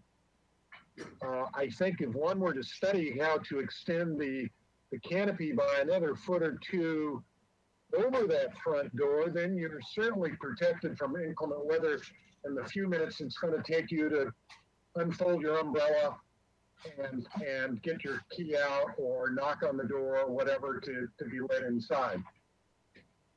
And certainly because the square footage is not there, the grandeur of that front door is subdued by the smallness, the awkwardness of the space being built to. And I understand the applicant's desire for minimizing the amount of square footage because of cost. But they've selected a door that really belongs in a much more monumental size space. And currently it's also awkward because it's got a piece of the left of that roof that just kind of is hanging out there. And I assume that's because perhaps that's the existing roof. And there's some thought, well, it'll save money by not changing that. So that needs resolution in a big way. Then on the right-hand side, there's a cupola left over the top of the garage from the previous design where cupolas were appropriate. And now it's still there. It's not fully resolved of how a standing seam roof is going to look on that. And in some ways, if you're really going to go in this direction, maybe that cupola needs to go away. Let's go to the west elevation then, please.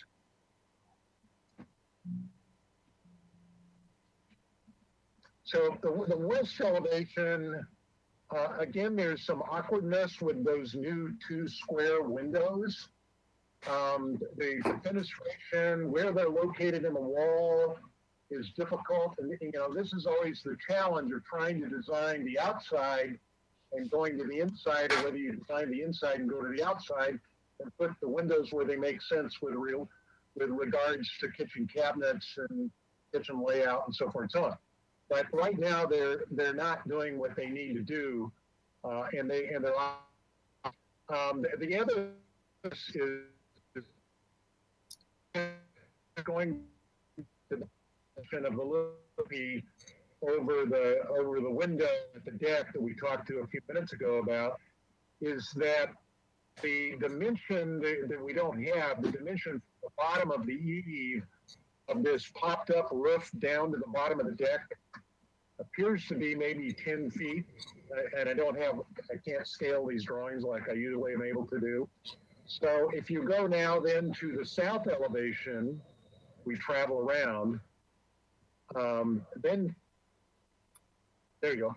Then you have this trellis element, which is very contemporary, has the louvers. We see it proposed all the time. And in fact, it's exactly the same type that's being proposed on the house across the street by the applicant that we just looked at not too long ago, and told that applicant to come back and reconsider a brand new design for that trellis element, because in that particular case of architecture, it doesn't even fit.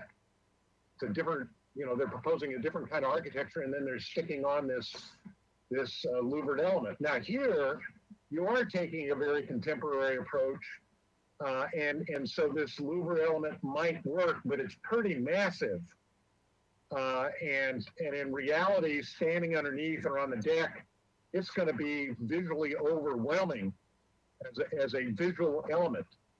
So I'm a little concerned that it's a little too much, not because I'm against size and whatever of the deck, it's just that it's going to be overwhelming.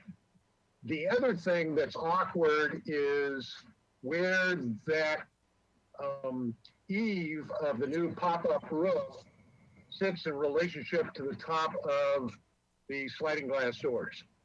The proportions are very awkward. One of the books I refer to quite often is something called Geometry of Design, and it really gets down to proportions.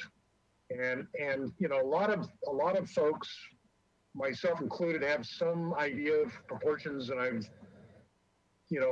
mustered that over the years, but I still run into problems, and I use that as a resource book. And I think it's really awkward right now, that element, and then that whole element in relationship to this little eyebrow over the window off I think that's the little dining area or the bar area. It doesn't make any sense. It would be much simpler just to do the whole trellis thing in the same language. And then with regards to this elevation, the building department may make you, because you're re-roofing everything, your chimney, if it's actually delineated correctly, doesn't meet code. It's going to have to go up higher because it has to be 2 feet above, 10 feet away from the ridge. So that may have to get rebuilt. And then down on the bottom, where you're replacing windows and existing openings, again, that language doesn't work with the other language you're trying to introduce with this new, fairly contemporary look. So overall, I'm concerned that a move to do this house in a contemporary manner could get there, but it's not there yet, not even close. I think it needs to have some real rethought about what you're trying to do. And rather than a kit of elements stuck on an elevation, I think you really need to look at the whole composition in a way that reads like we're really going to take this house and move it into a very contemporary steel trowel finish, standing seam roof, etc. Now, standing seam roof in this particular location, as I've been out to the site and looked at it, as the applicant has shared, is pretty much camouflaged in a lot of oak trees. So the effect from across the city, that's where I'm concerned about these shiny roofs. And sorry, Mr. Ziegler, they do shine, period. Whether they get dusty or not, they do shine. And I'll continue to show you roofs that are now 2 years old and they're still shining. My concern is what this thing looks like across the city. In this particular case, because it's camouflaged by a lot of oaks, and we're going to hope that the oaks stay and they're not taken down, I'm a little less worried about this particular house being a standing seam roof. It's going to get down to the color.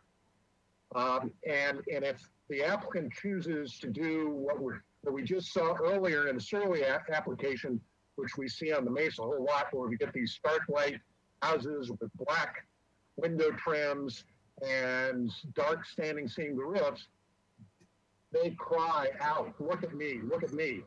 And I think in this case, this house has to be, even though if it wants to be contemporary, it needs to be sleek and elegant and sit back among the oaks.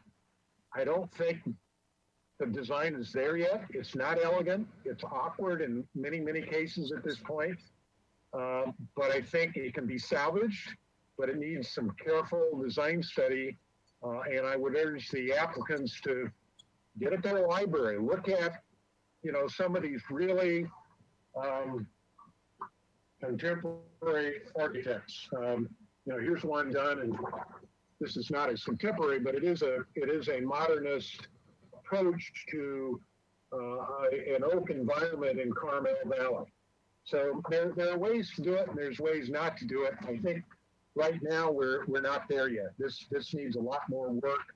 I realize the scope of work isn't that big, but you're proposing fairly major changes by changing all the windows, all the roof materials, all the siding is going to get changed to a different stucco finish. So this is a fairly major redo, even though the square footage is not fairly significant. So those are my comments. Thank you. Thank you. Board Member Ziegler, do you have any comments, please? Well, I was on the subcommittee that looked at standing seam metal roofs, and it's true for a few minutes every day, they do shine as they reflect the sunlight as the sun moves across the sky. But I also noticed the red tile roofs also reflect light at the same time. So I think that's a false argument. And I think this house would be very, very much improved with the standing seam metal roof. I know I'm not supposed to express my opinion, but that's it. Thank you.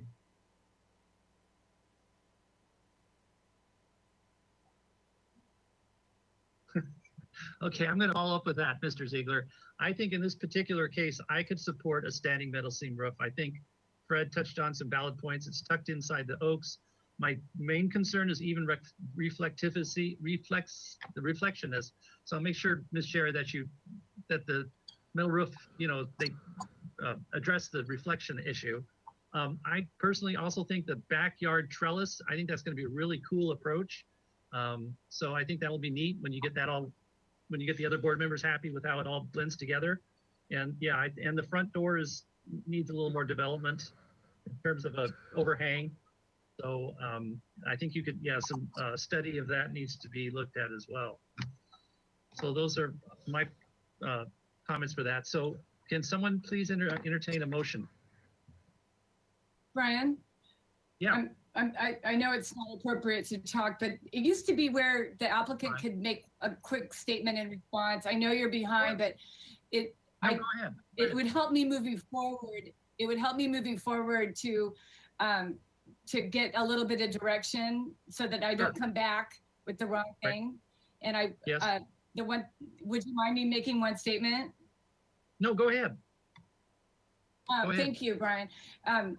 I fully understand that this house is not a great example of contemporary architecture. We all understand that. The owner recognizes it. The designers recognize it. We wish we had twice as much money to work with. What this project is a step forward in a direction that the owner wants to take the house. She can't afford to change proportions of a lot of existing doors and windows, but the house is dark. And so we're trying to introduce, I'm going to go back and thank you for your comments about proportion of doors and windows, but I don't have a huge budget. We don't have a huge budget. We're trying to do the best we can. And we understand that it's not a perfect textbook coffee table representation of a award-winning contemporary design, having to work with the existing house as we are. But her main goal was to get a little more height out of the main vaulted spaces and make them a little more dramatic, which is why we incorporated a shed that comes in from the edges and not, it's kind of diminutive in that you can't see it. Nobody can see this pop-up except the owners will get a huge benefit from it from the inside looking out. So that's all I want to say. And I want to thank you for all your comments. Yeah, and just to help you, these are sort of like, based on the comments we make and the motion we make, you take that and then come back with what you need to say. You know what I'm saying? So. Okay. Yeah, thank you. Yeah, so with that, can someone please make a motion? Mr. Chair, I'll try to make a motion. Let's start with the elevation that's shown. So I make a motion for continue to the full board at a schedule appropriate to the applicant. I would suggest the following on this elevation, that the designer consider incorporation of their metal trellis element be considered as a part of the solution for the eyebrow or shade device that needs to go over the window off of I think that's a bar off the kitchen, on the left-hand side. I think that's correct. And also then do a section study of how this new trellis element meets the wall and the eave line of this new pop-up roof. You might consider reversing the relationship. In other words, the eave line of the pop-up roof falls a little closer to the top of the header of the sliding glass doors, and let the trellis element, since it's so large, let it go up higher. So it's above the eave and let it come in on top of the standing seam roof. They don't touch, because you've got to let water and, you've got finishing details and whatever. You've got to be able to get up there and clean and work at it. But the relationship might be switched, and it might look a lot better and also make the make this very large trellis less intimidating in terms of its scale to the human person as they stand on that deck. Then with regards to the existing window and your challenge of having to replace existing openings, and I know what you're having to deal with, because I've got a permit that I've just pulled on changing 8 of my windows on my house, and I've got to pull them all out and put new windows in. Yes, I've only got a budget that is going to allow me to do that, so I can't fool around too much. So what you might do is let those existing openings and proportions lead you to how to deal with the new window openings. I think if you come at it from that approach, that might help you shape the new windows proportionally in a better way that they all start to read together. So that might be an approach there. One of the questions that I know came up a few minutes ago on Annette, or maybe that was earlier today, is I assume you're going to talk with your structural engineer on the cable railing system. One of the things we saw earlier, a structural engineer advised that architect that they had to be, the vertical supports and intermediums had to be anchored to the outside, not on top of the deck. So you might walk through that exercise. Let's go to the east elevation, please.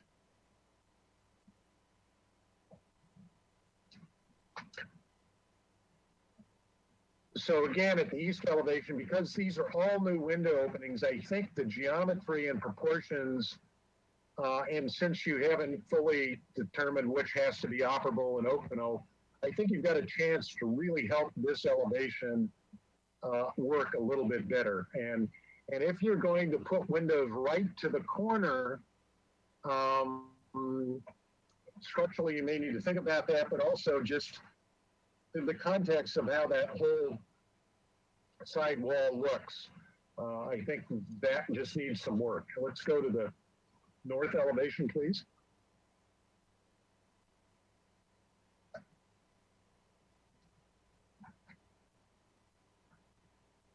So again, I think that on this side, those existing windows, that kind of sets up your language pattern on this wall. So you might think about the kind of that, given that a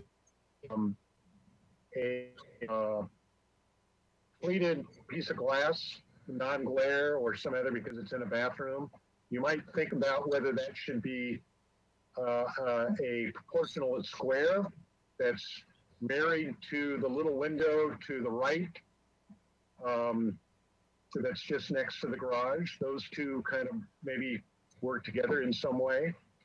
And then on the front door, it seems to me that what might help this work without having to expend a lot of money is to take that left little piece of wall just to the left of the doorknob and move it out as a wall. You don't have to add the square footage, but from an elevation standpoint, move that wall out so that it forms a kind of a 2/3, 1/3 proportion. The door being the 2/3 and the wall area being the 1/3. If you understand what I mean. So it gives a little more heft to where you place that door. And then you might consider, and I think this is important, expending the money to extend that roof element another foot or so beyond where it is today. And again, maybe you have to play with a section there to see if it has to go either above or below the existing roofs to make the geometry work. But I do think that you're going to spend a lot of money on a very nice door that's going to pivot. And part of the pivot's going to be to the outside, and it should get protected from direct rain weather and inclement weather. So I think that needs a study. And then also how you're going to meet the code requirement for lighting that entrance, whether that's a soffit light or some other device that you'll do. Let's go around to then now the final elevation on the west.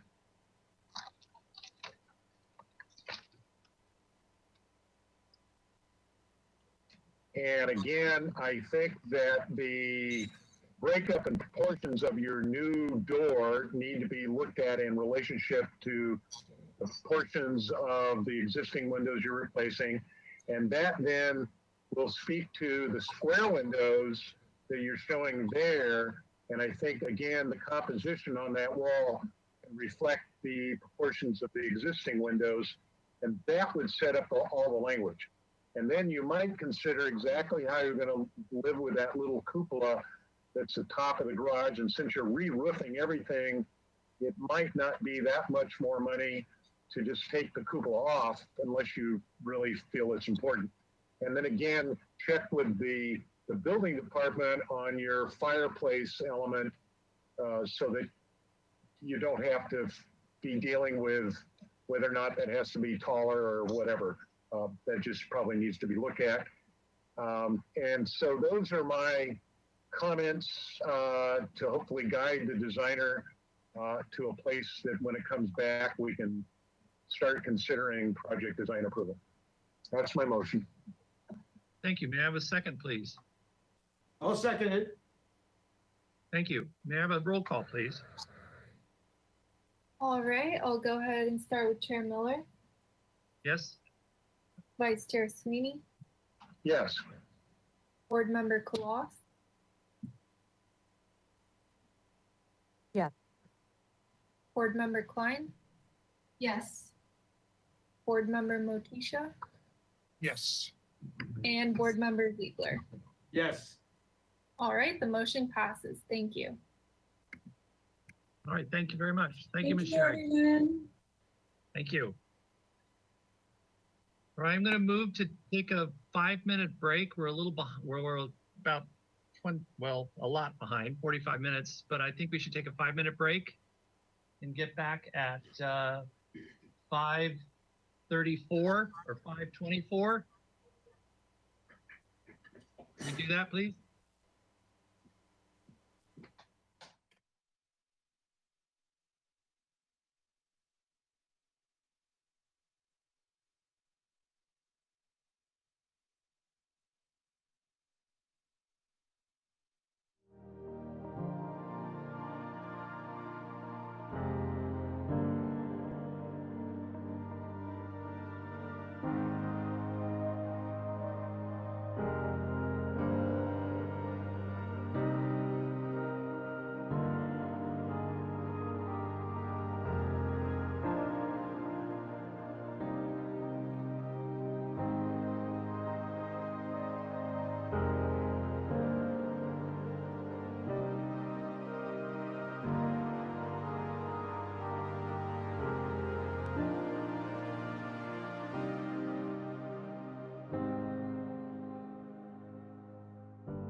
on to item number 3.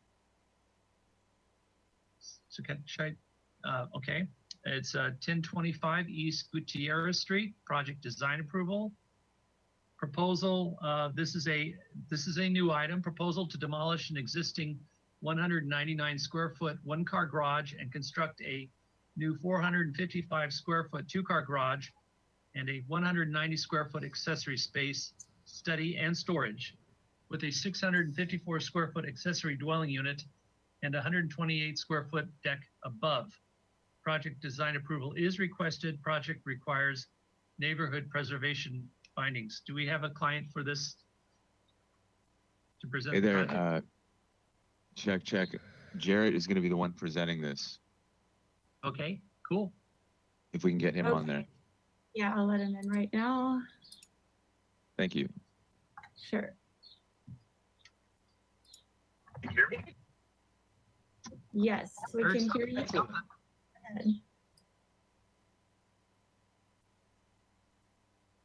I am going to share my webcam. Okay. Great. So yeah, this is a new ADU project in the back part of a lot up on Gutierrez Street. And Mr. Bolton, I believe you've got some site photos we included with our application. I'd like to just go through those really quick first. Okay. Yeah, if you could blow that one up. So on the left, we've got the, this is the house seen from the street. And then over on the left, you can see the 1-car garage back down on that driveway.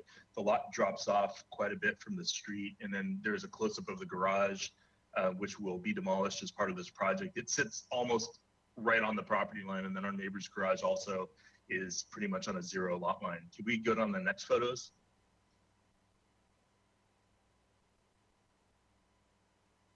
So these are photos in our rear yard. So you can see we got a pretty big, you know, relatively flat yard down at that lower level. And then the photo on the right is looking back towards the back side of the residence on our lot. And most of the houses on this side of Gutierrez Street they're pretty much 1-story at the street frontage, and then it drops off, and most of them are 2 stories on the back side. Next page of photos, please. Let's see here. Nothing really new here. Next photos. More photos in the backyard. These are showing what's next to us. So the structure with the green roof there is the house that is closer towards Milpas, and then the carport is the house on the other side of us on the way up to, I believe it's Voluntario Street. And next page of photos. Yeah, just some more photos of the back of the house and what the side of the house. It's a very simple house, flat roof. The only real tile roof on it is around the entry. So let's go ahead and go over to our site plan now. If you could blow that up.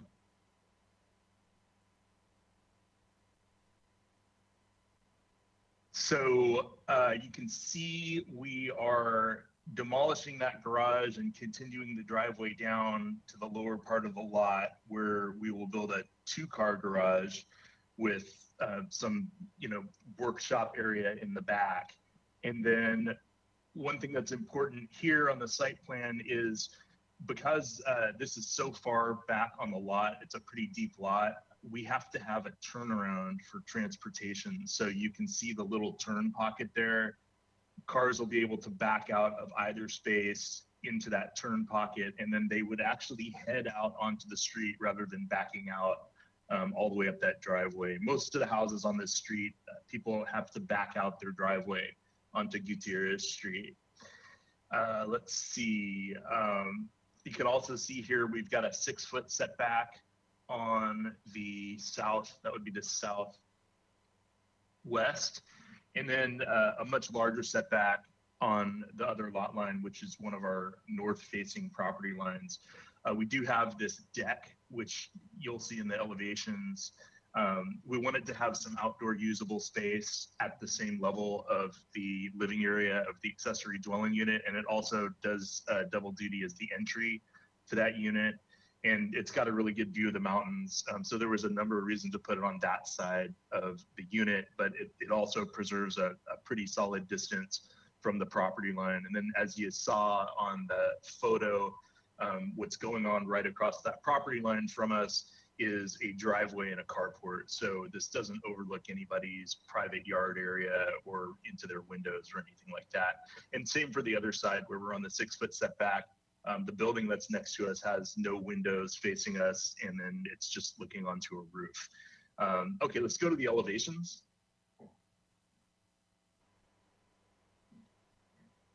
So we also had a drafting glitch. These elevations are mostly correct.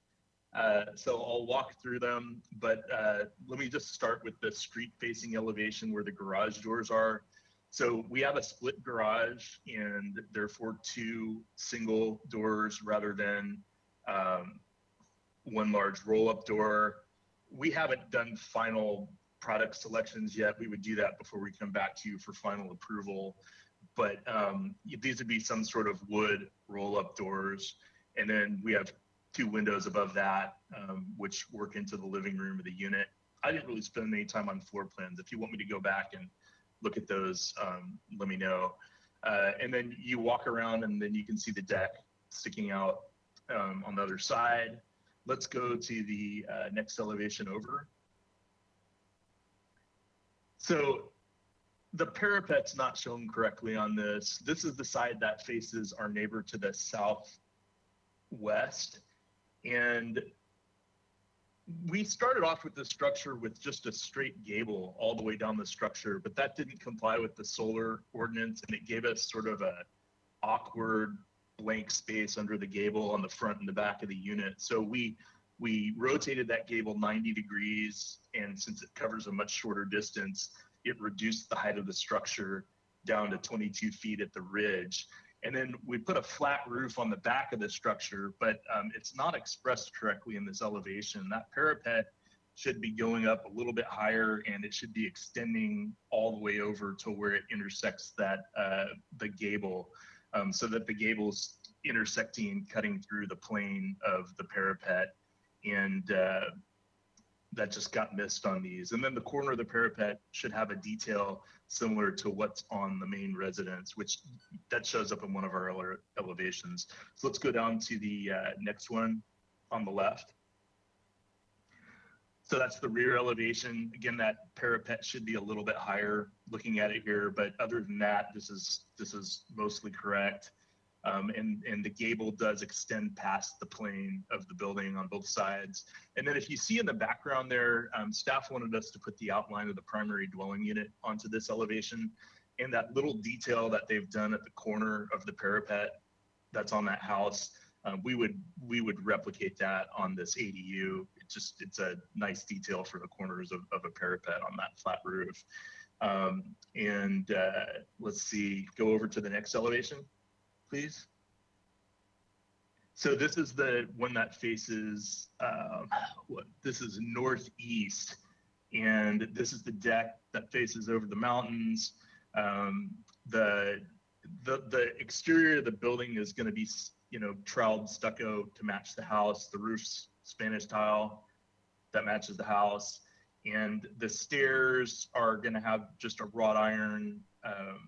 They're just a wrought iron railing with a thick cap on it, and the stairs themselves will be tiles, and the deck will also be tile, similar to what's on the front entry of the existing house that you saw in those photos. We could go back and look at that again if you wanted to. But that's basically it. We have a document we uploaded that has some examples of what the final materials would look like. Oh, one last thing, you can see the side of that trellis. So here it is in side view with some big brackets holding it up, and it's heavy timbers. And then in the front, it sort of breaks up that elevation into 2 halves rather than just having one big single stucco wall. And then the intent is to grow vines onto that trellis. So yeah, go ahead and pull up that materials document if you could. So these are just some examples of railings and steps that are similar to what we would come back to you with at final. Maybe you could make that a little bit bigger. I guess you can kind of see it there, but yeah, just a simple iron railing. We weren't proposing even the bird cages or whatever those are in this one.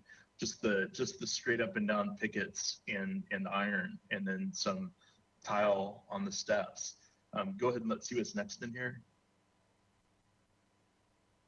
Yeah, so that minus the curlicues. Okay, let's keep going.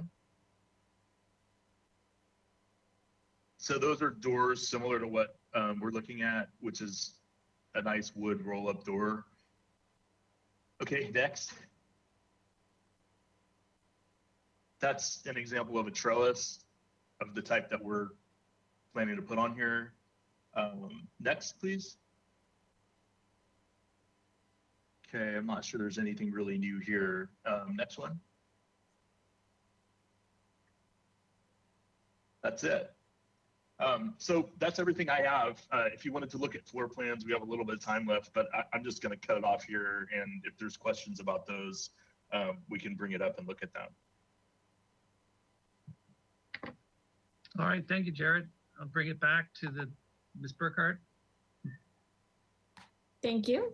If you are attending by webinar and would like to comment on this item, please raise your hand by clicking the hand icon on your GoToWebinar control panel. While we wait, Mary, did we receive any written correspondence for this item? Thank you, Barbara, and board members. We did receive one letter from Judith Raimondi, and it was distributed to the board before this meeting. Okay, thank you. There are no hands raised, so Chair Miller, I'll hand it back to you for questions. Thank you. All right, I'll bring it back to the board for questions. Ms. Galas, do you have any questions, please? Are you proposing the metal seam roof? Oh, I'm just kidding. Sorry, bad joke. Very funny.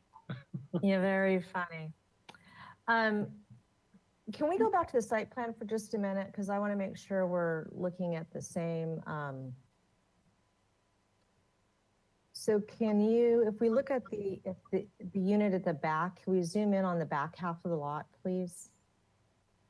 So, Mr. Gorin, can you articulate where you've done your solar ordinance study, which property lines, please? Yeah, board member Kalas, the property lines that are of concern are, I guess would be the one to the top of the page and the one on the right of the page. Okay. Those are the north facing property lines, the way the city does it. I agree that go ahead. Mr. Chair, sorry, Ms. Colley, yeah.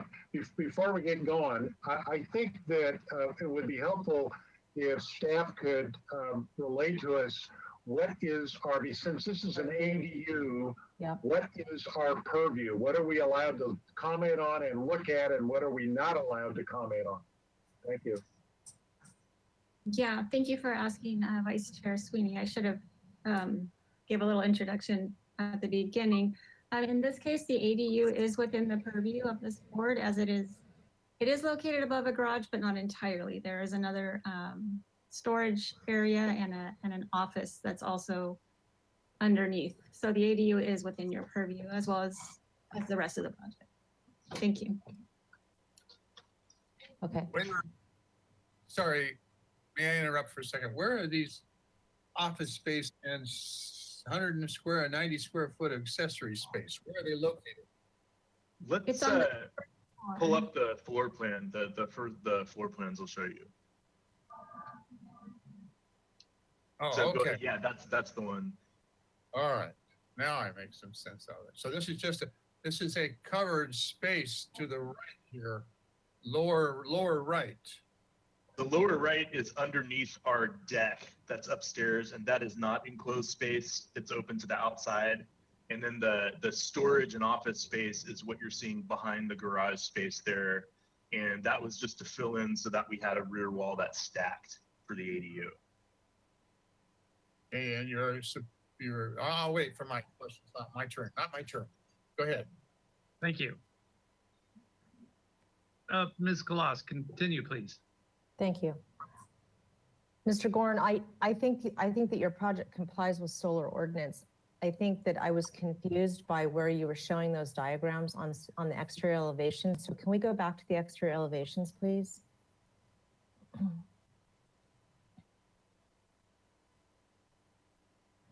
Okay, so the one on the lower left is your, I'll call it right on the page? Yes. Or the mountainside of the residence. Okay, and then can we zoom out again, please? And that one is at the rear. The other one is at the rear of the residence. Is that right? Correct. Okay, thank you. I just misread that when we were going through this previously. Let's take a look at these a little bit closer. I guess I'm interested in understanding what the intention is of the brow that's shown in profile on the, that's running over the garage. Is that where that trellis element is running? Yes. Okay, thank you. I guess the only real question that I have is how much you've studied the windows over the garage. They seem like they're a little bit, I'm concerned about the nature of those windows relative to the other ones. It looks like, are these sliding windows that you're showing for the most part on the northeast elevation and the southwest elevation? Are those sliders? Board Member Klotz, we haven't come up with a full window schedule. In looking over this, some of them are sliders, 2 of them are casements. I think that our preference would be to go double hung on pretty much all of these windows because that's what happens in this type of house. So we would go double hung on almost all of these. I think even the 2 tall, narrow ones there that are casements right now, those are nice because they're over end tables in a bedroom, but they could be double hung as well. And we would appreciate some direction on the windows over the garage doors. We've looked at those in many different ways, and yes, we'd like some direction on those. Okay. I'll hold comments for when we're doing comments. So I'm just trying to kind of get clear on what we're looking at here. Is there a particular reason why you elected to go with a gable roof? I did drive by this house earlier today, and really the majority of it is flat, as you noted, with just this simple little cute, beautiful brow on the front porch. And so what I'm looking at here is really sort of dominated by this gable element. And I'm a little bit interested in what drove that. So the reason for the gable, most of the utility structures on these lots, like while the front houses have these flat roofs and details, most of the outbuildings have gable roofs. But the other reason for the gable in this case is it's a fairly small unit, and that gable gave us an opportunity to vault over the kitchen and living room. And the bedrooms still have a flat roof in there, but the original design, the client had a really big vault with a gable over the whole building. And we wanted to preserve some opportunity to vault in that living room. So we rotated that gable and reduced the height of it. And it's a pretty shallow pitch gable. I don't know that, I think it's overemphasized in that front elevation from what it would actually look like from the street. And you're intending for that to be a mission tile? Would that be a 2-piece mission tile, or are you intending that to be another type of roofing material? It's going to be tile to match what's on the house. It's a 2-piece. And what is on the existing home? It is a 2-piece? Red 2-piece Spanish tile. Can we zoom in on the front porch, please?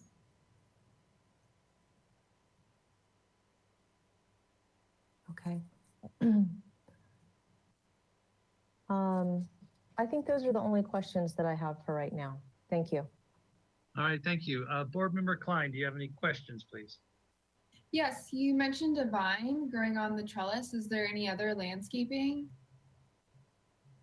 Just open yard area on the lot. I mean, we're we're not used to coming to single family design board with ADU projects. So, and most ADU projects don't have a whole landscape plan with them. So it's just a large open grass yard right now and with some trees in it. And our intent would be to just leave trees in place and leave the yard the way it is. Sounds good. Can you point out where the vine is gonna go? It's gonna go over the garage, is that correct? Yeah, we would get some planting pockets in at both corners, and then the vine will grow up and onto that trellis and over the garage. Great, those are my only questions. Thank you. Thank you. Yeah, I have some questions. Why did you put a wall in the 2-car garage? Why is it split with a wall there? The client wanted to do that in case they wanted to give one of the spaces to a tenant and use the other space for themselves. And it gives flexibility to property owners to be able to have separate garages or one garage. So that's what the client wanted. So another thing about that, Brian, is yeah, most of the other buildings of this type in that surrounding neighborhood have single car garages like this. They'll have multiple single garages like this one is. So okay, so the question I have, or the concern I have going before transportation is, because you now have a hammerhead, did they say that you could have these 2 single garage doors and have that hammerhead? They have, and we ran the vehicle template on it as well, and it works really nicely. Okay. Yeah,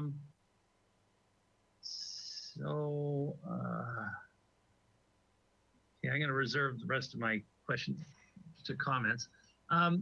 Board member Motisha, do you have any questions? Questions, yes. What's the heavy line on the northeast elevation? Heavy line that faces the yard. The horizontal heavy line right there. What is that heavy line? That is a drafting glitch. That is a line that shouldn't be there. Oh, okay.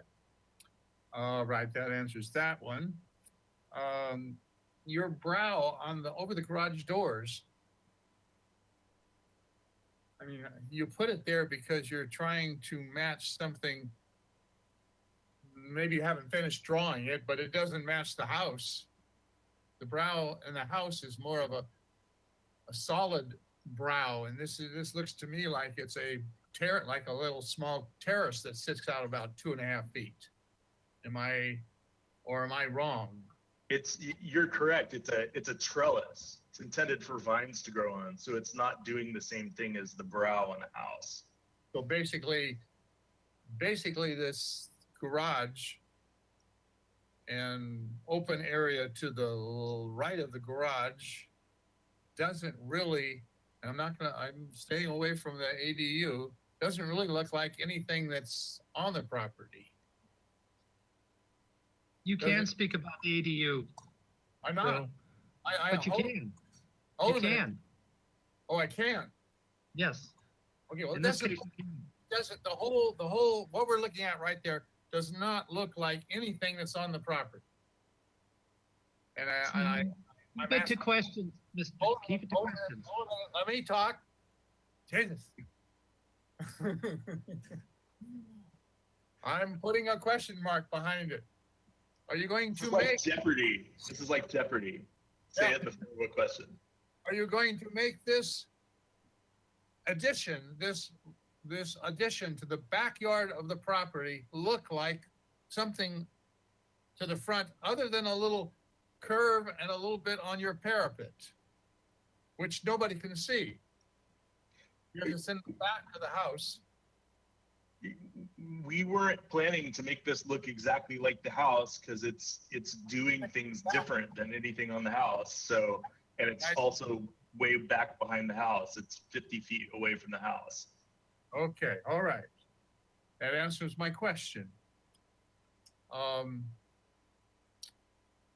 What is happening underneath the stairway? Is that a storage area or is that open? Or is the steps open that go down? What's underneath the stairway? Maybe let's see the elevation that faces the mountains, because you can see it better on that one. The lower right there. Yes. That's solid. That is to be filled in and solid, and the front of it where the stairs end into that covered porch or covered whatever area is covered over. So it's all just going to be smooth troweled stucco, and No the stairs access. will be on top of it. No, there is no access to that space underneath that stairway. It's just intended to be enclosed. It's not square footage.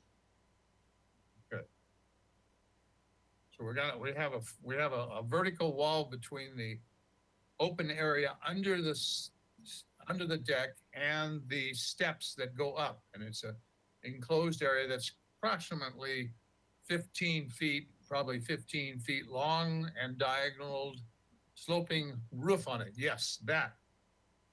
All enclosed. Correct. All Fully enclosed. enclosed. Okay, that answers that.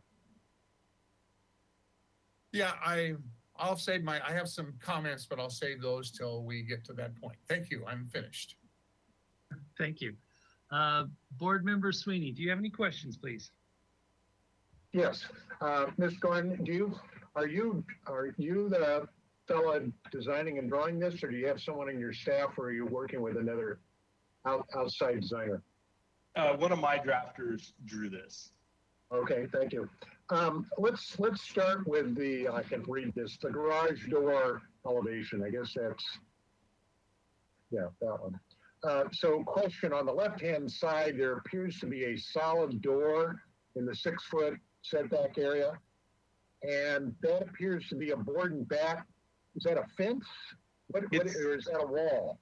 It's a fence, and it is to just screen so that we can keep our trash containers there and have them screened from the street. Okay, and I don't know why it's drawn as board and bat. It could just be a standard dog ear fence.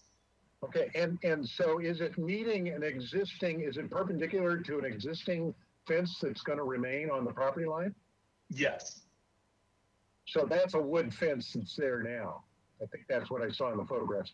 So, and because I can't measure on a screen, it looks like that thing is 9 feet high. Yeah, the fence is not going to be 9 feet high. The plate heights are, it's 9 feet from the finished floor to floor. So we have an 8-foot height in the garage. So yeah, it's not going to be a 9-foot high fence. Okay, and then on the eave condition on your roof rake, on the gable roof, was the thought that would be a wooden fascia or a stucco fascia? What are you thinking about? Whatever is appropriate to terminate a 2-piece Spanish tile roof. Revit doesn't get that detailed. Okay, and during comments, I'll go back and we can look at the front of the existing house and maybe get a clue about perhaps how to deal with it. Let's go around the garbage side where the garbage cans are. Yeah, right there. So again, those are just 2 electrical panels on the left-hand side. One is a on-demand water heater and the other is the electric. Oh, okay. So that's the water heater. And then there's a horizontal line right where those top of those fence elements that we looked at. Is that same drafting widths? There's not a line in the structure. There's no separation there. Okay. Then let's go to the back elevation quickly. The backyard. Yeah, that one. So, that little window on the right-hand side, is that off the sleeping? We didn't look at the floor plans. Is that off the sleeping area? The top bigger window on the top? Yeah, on the right-hand side.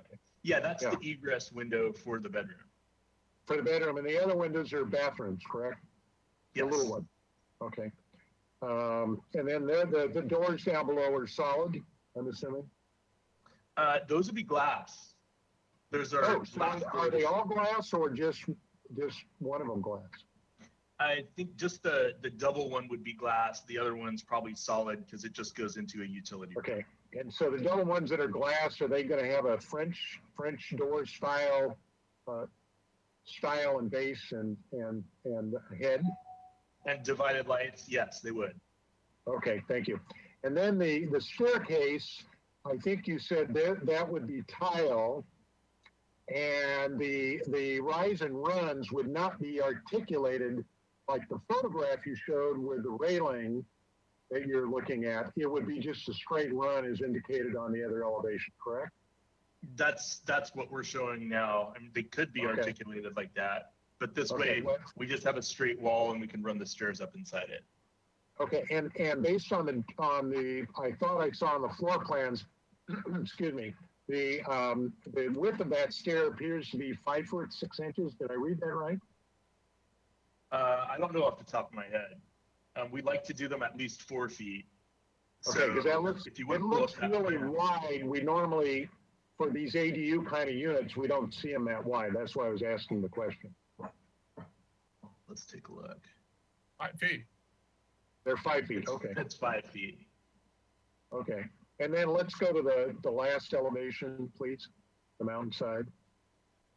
Okay, and we got the one line cleared up. And then oh, I see what you're doing. So there is a break there. Okay, I think I'm clear. On the gabled roof, you mentioned that the interiors are going to have vaulted ceilings. Just that front part of it over the kitchen and the living room. And if you look at the floor plan, it'll make a lot of sense Okay. where that. So you're going to have you have to deal with ventilation of at least a partial attic. So you'll notice that on the photographs you provided for the samples of other buildings, other houses, you'll see that, traditionally they would have put a round vent or some other kind of vent element on the side of the gable. Obviously, you wouldn't do that on the side you have the vaulted ceiling. Nowadays, we use sprayed insulation, and we can do away with the vents. I just don't know whether you had thought about that yet. Our standard spec is sprayed insulation for this type of a roof. We just found that's the easiest thing, and that's what we always do. Okay, so then there's no need for roof attic vents. Okay, I think that's. Side questions. On the new driveway, where you have to do the hammerhead, I think I saw paving. Yeah, what is that? Solid concrete or pavers, or what are you thinking there? We have it spec'd as concrete right now. We're open to do other materials. The client hasn't made a final selection on that. Okay. The reason I'm asking the question, as I understand it from staff, whether you pave it or you do brick pavers or whatever, that could trigger tier 2 or tier 3 water issues, which then affect landscaping. It's probably going to end up being permeable pavers for that very reason. Okay. And then in addition, when the ADU law came into effect and the new city ordinance came into effect, I had quite a bit of comment and questions as we went through that process about landscaping around ADUs. And it turns out, even if we don't have a say about the ADU, we certainly have a say around the landscaping that goes of an ADU. So I'll have my last question is, you're not intending to do from the hammerhead out to the street, you're not intending to put a new driveway in, it'll just be existing? That's the plan for now. Okay, and I think you said that the driveway paving in the photograph we saw with the garage to the Milpa Street side of the site is right on a zero property line. So the two driveways, they don't share by any easements. They're basically separate driveways. Yeah, they're separate and they're just right next to each other. And yeah, you can see there that the garages are actually offset from each other. A little bit. They look like about a foot or something to the property line. Oh, I'm talking about offset front to back. The plane of their garage door is probably 15 feet in front of ours. So it's definitely not a shared driveway. Got you. And right now there appears to be a fence that kind of closes up backyard, do you intend to put a fence back to do the same, or a gate or something, or is that going to be open?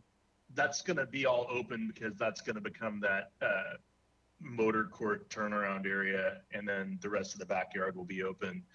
If there's gonna be any private fenced yard back there, it can be back behind the ADU for its use, and then the rest of the yard is for the main residence use. Okay, and then just to be clear for everyone, there is no work being proposed on the existing main house, correct? Correct. Okay, thank you. Those are my questions. Thank you. Board Member Ziegler, do you have any questions, please? I don't think I do. They've been very thorough so far. Thank you. Thank you. All right, we're going back to comments. Ms. Colas, do you have any comments, please? I'm making comments. I can't talk right now. Right. Sorry. Welcome to working from home. I will also welcome when we're back in a public setting.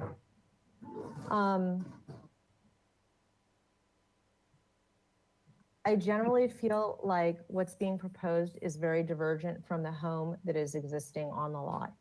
I think the home that's on the existing lot is really more of a Pueblo style, mission style architecture. And I think that what you're introducing is something more complex than that. And I think that the whole ADU could really benefit from simplification, frankly. And I think that if you were to find select areas like you're talking about with the vaulted roof area or the vaulted ceiling area, maybe you isolate that and introduce more parapets.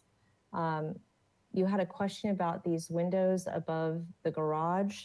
And traditionally, I would be used to seeing, if you're looking at more of a horizontal window, I don't know if you're gonna be able to see this, but something along that line would be kind of a traditional cut up where these would be a double hung and this would be a fixed window in the middle. I did a little doodle here in terms of like, where could this go if you tried to sort of mishify it a little bit. And, you know, this is kind of what I'm showing here. Like maybe you engage that fence that you're showing here, the wood fence, maybe you engage that and that actually becomes a piece of extended wall, plaster wall. And rather than introducing arches, you might want to just look at sort of a flat, rounded corner or maybe slightly detailed condition in this open area underneath the deck, for lack of a better way of putting it. I'd also typically imagine that you would have just a simple plank garage door. The doors that you were showing are beautiful, but I think they're more ornate than you would typically see on a home of this style. And I would encourage the double hung windows to the greatest extent possible. Sometimes that becomes problematic in egress locations like you've mentioned. Those are my comments. Thank you. Board Member Klein, do you have any comments, please? Yes, I think it's mass, bulk, and scale is appropriate. I think it is compatible with the neighborhood and the use of materials and the tile, the roofing, and the stucco. And I would also support permeable pavers. I think it would enhance the project greatly and also improve drainage and all of that. That's all. All right, thank you. Okay, Mr. Gorin. So when I worked for Sorel Design for 19 years, we had to do renderings of our elevations, hand renderings, because we had to wow and seduce the design boards. These drawings are terrible in terms of their quality, their accuracy. I'm going to be nice because I know what Mr. Sweeney's going to say, but you really, I mean, everything about these drawings are really not. It's like the person who ever drew this does not understand architecture. I'm trying to be, I mean, if you look at, let's see, in elevation number 1, can we do a close-up? The gutters, what is going on up there with the roof? You have these gutter downspouts that go up to the side yet they don't make any sense. The garage door, you've got some strange things going on with the garage doors where the corners, what's that all about? And and then the segmented arch, that doesn't work. That's, you're introducing elements here. And like you said, the fence on the left with that door, what on earth, you're trying to communicate some kind of design to us. And what you're showing here is something that is completely, and also the proportions of the beams over the trellis, over the garage door openings is very, like there's no sense of proportion, that's just not, and it, plus the fact that it's not accurate because you don't show the brackets. There's no understanding of what's going on here. So I really I can't really support this until you draw something accurately. I think your floor plan of the ADU is nice. And I feel uncomfortable having two little garage doors and I know, because I know in a hammerhead, something's going to break. They're going to bump into that thing in the middle. I just don't see that working very well. But yeah, this needs to really be redrawn with a little bit of thought and sensitivity. The roof needs to be drawn like a two-piece mission tile roof. That's just a, this doesn't communicate architecture. It communicates someone drafting something from a computer that really doesn't have a sensitivity for architecture. And that's my impression. So that's my comment. So I'm going to leave it at that. He heard all of them. He's online right now with us. So I'm going to leave it with that, and I'm going to go to the next person, and that's Mr. Motisha. Yes. Garrett, you've been in front of us thousands of times. I'm exaggerating, but you've been in front of us well over, probably close to 100 times. You know what we expect. This is not, and I don't know why you presented this today, because you knew exactly what you were going to get. I don't know, I don't follow why people do what you do, but obviously you are presenting something that is not what you should know, that's not presentable to us. So you need to take this back, and we cannot give you any approval today or anything until, as Mr. Miller just said, these drawings have to be drawn by a person who is capable of drawing an architectural rendering or architectural elevation that looks like what you're presenting to us. I think Mr. Miller has everything I need to see, and Mr. Sweeney will come back and say a lot more. I'm finished. Okay, thank you. All right. I feel like we're getting some valuable feedback here. Board Member Sweeney. Besides the last two, the actual comments on the design have been really helpful. Okay, thank you, Mr. Chair. And I am, Mr. Gordon, going to give you some specifics on the design, but just kind of cover where a couple of people are coming from. Yeah, you have to sell this board. Part of the challenge is under state law, we're subject to anybody that comes to us with a drawing, irregardless of whether they can draw or not draw or whatever the background is. So that makes us different than the other two review boards that typically get licensed architects that have some design abilities.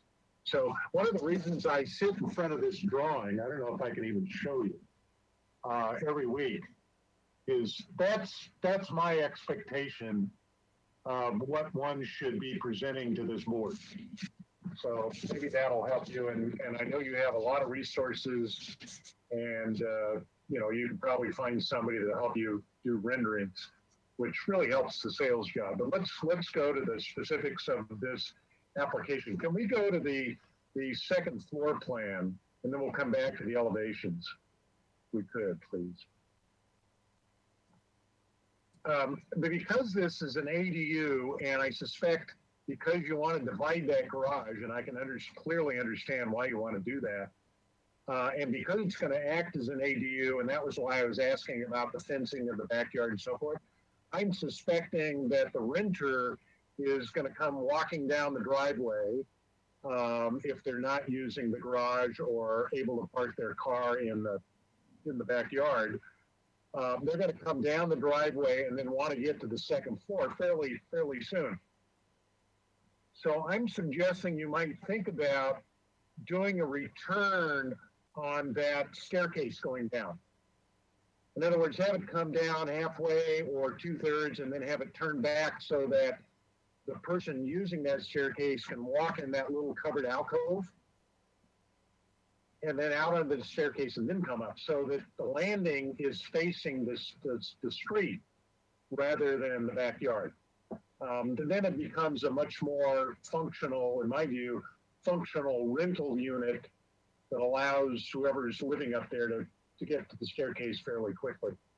So that's my one comment on the floor plan. The advantage of the bedroom, one of the challenges is getting the windows in the right places. And part of the challenge is figuring out where typically a double bed or a queen bed or a king bed, where the head wall has to be. And so kind of understanding that. And in this bedroom, I'm assuming it's going to be on the wall that faces towards Gutiérrez Street. So it's on the wall opposite the door. It's on the wall opposite the door. Okay. Even there, that looks a little short. Queen is, I think, 6 by 6.5 or something, so that might not quite work.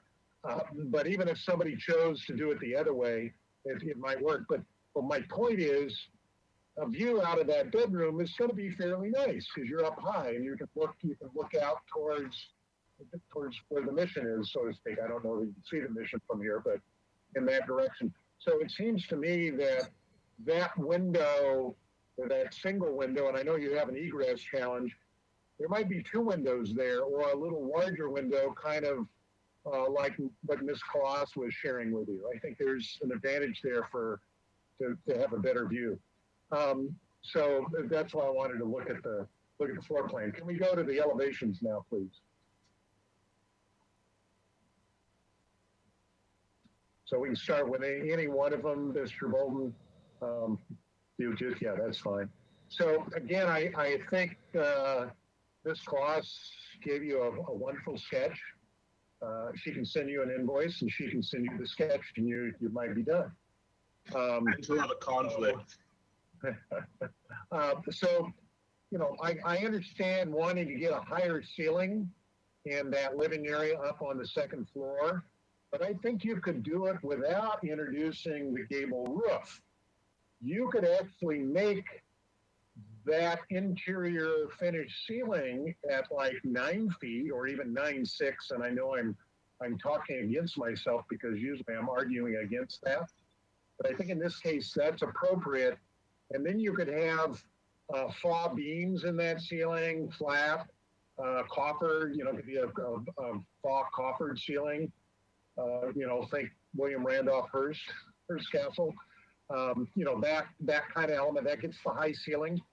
And then I think if you just took those 2 windows that you have there now and you turned them vertically and put 3 of them there, right? Then you'd get high windows, gets a lot of morning light, and it really would make that space really delightful if your intent is to increase the volume of that room because it's a small ADU. And then I think the plans, I have doors on my house. The only difference is I put more wall to the right and left and made the center wall a little narrower. So push the doors together. That it's just a proportional thing. I think your little outdoor alcove is fine.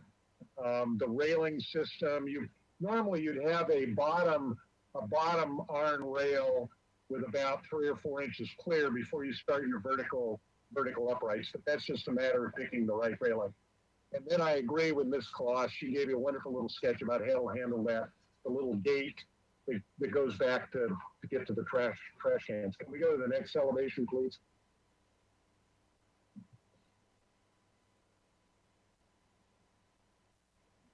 So again, I think this is perfectly fine.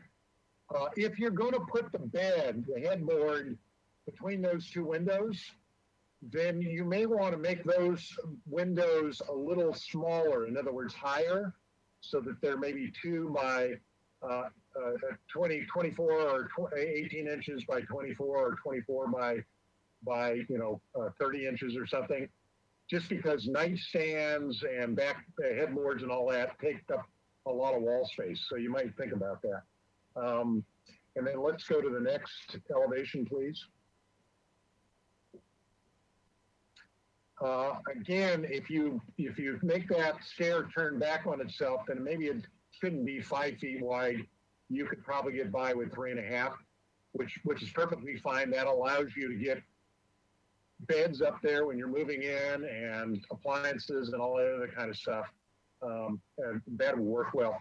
I think, French doors on the bottom. And since you're not dividing the lights in the other windows, I don't know that it's necessary to put divided French light doors down there on the first floor. They could just be a simple straight French door with no divided lights. And then again, the little bathroom windows may be a little too tiny. You might think about getting their sizes up a little bit. And then, yes, certainly introducing that little curve that you indicated that shows on the existing house. I think that's kind of makes it characteristic of the main front house and makes the language all work together. And then if we can go to the last elevation, please. Typically, if you're going to use that straight rise and run element down the staircase, and if you turn the staircase, what you might do is create an open arch so that the underside of the stairs are actually open. And if you look, there's a lot of homes, I think even on the ones you took pictures of, there's probably a staircase there that has an open arch where you don't have to enclose the whole underside, which then you have to ventilate and dry rot and all that other kind of stuff. And you can kind of marry that language with the two little arches that you have over the open courtyard. And I think if you do that, that's perfectly fine. The divided lights on those doors upstairs are perfectly nice. If you want to do that on the bottom, the two doors I just talked about, that's certainly okay. And then you ought to think about the plain door that's actually the legal door to get into the unit. You probably want to pick a door that has some panels on it, perhaps, rather than just a slab. So those are some of my thoughts.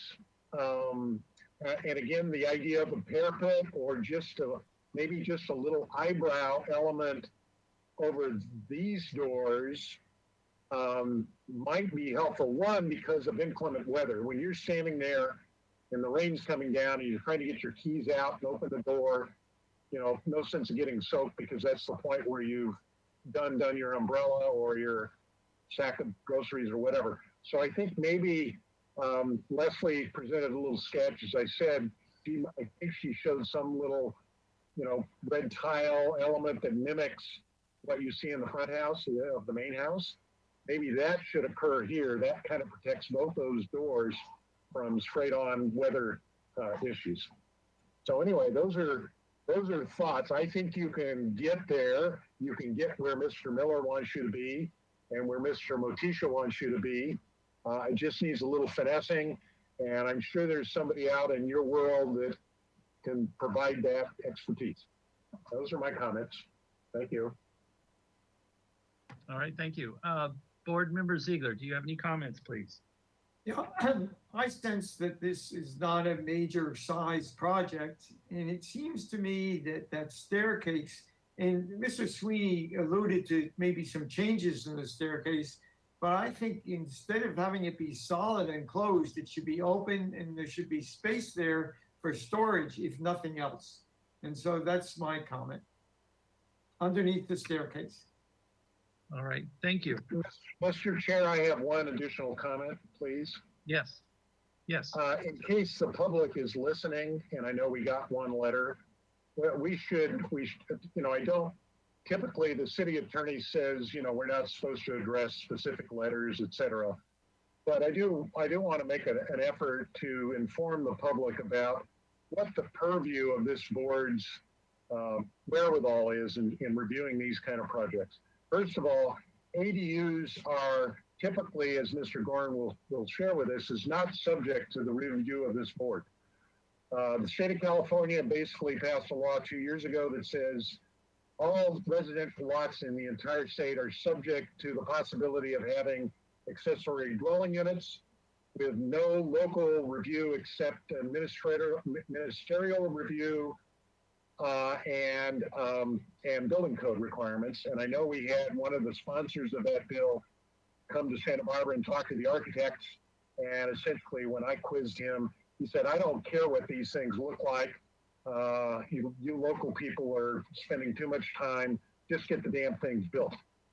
So the public that are upset about these, you need to talk to your state legislature. It's a law already in effect, and the city of Santa Barbara doesn't have a lot of. This is one of the rare cases where it actually shows up at a review board. With regards to traffic and parking, again, the state of California doesn't really care. Their stipulation is as long as these ADUs are close to within so many feet of a public bus stop, then you don't have to provide any parking whatsoever, either on site or off site. So that compounds this neighborhood, as I understand. I drive this street quite often, and yes, there's a lot of parking on it. But again, those are issues that individuals need to take to city council. This board has no purview over off-site parking, on-site parking, et cetera, only in certain cases, and certainly not under an ADU application. There's no parking requirement at all, as I recall, for any of this. So I hope the public understands that this board does not have all the purview that perhaps they wish we would have, but we don't. So I just wanted to make sure that if the public's listening, they're clear on the limitations of our reviewability. Thank you. Thank you. With that being said, would someone please entertain a motion? They're here. Let's see, they're here.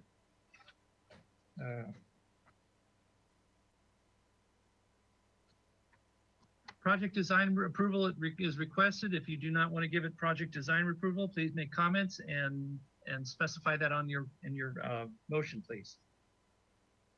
I'll make a motion for the project to return to the full board with the following comments. That the architecture be more reflective of the Pueblo or mission style nature of the main residence on the property. That the fenestration be studied carefully. Double hung windows are recommended. They would be appropriate with this style of architecture. Consider reorienting the nature of the windows above the garage doors, possibly introducing a third window. Consider moving the two garage doors closer together to create more plaster relief on either side, the outside of the outside edge of the garage doors. Consider placing a two-piece mission tile brow over the pair of French doors and the primary entry door on the second floor on the northeast elevation. Properly illustrate the manner in which the guardrail will be constructed and provide associated details. And it is suggested that the glass doors on the first floor include division lights similar to those illustrated on the second floor of the northeast elevation in the current drawings. The applicant should discuss stormwater tier ratings with staff and propose appropriate paving materials that meet the tier requirements that they're subject to. Consider simplifying or reducing the gable element, and consider using a taller flat roof in lieu of the same.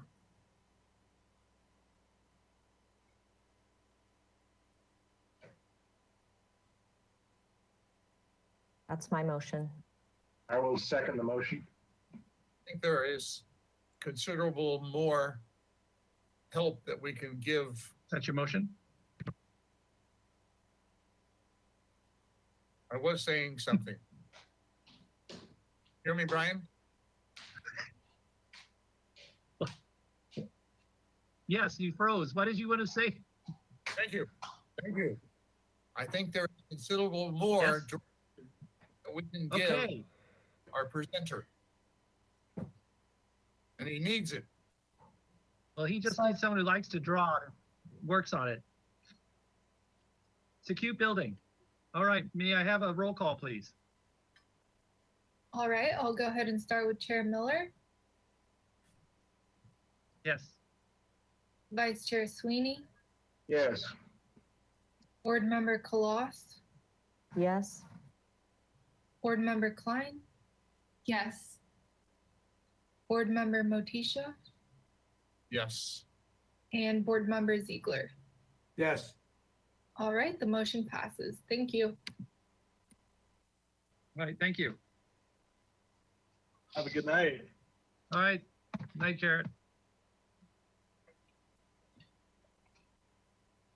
Ms. Burkhart? So the next project coming up is my project, so I need to step down. So Fred's gonna have to step up as the chair. So how do we do this? Yes, thank you. Since item number 4 is postponed, we will go to item 5.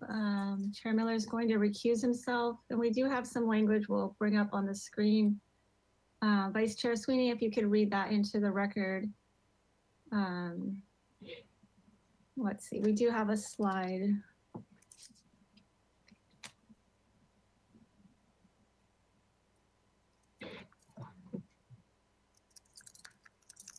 One moment.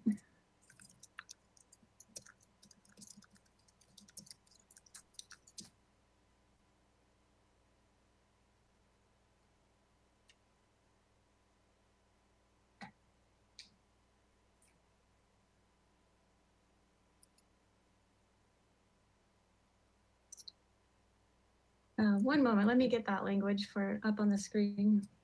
Okay, thank you.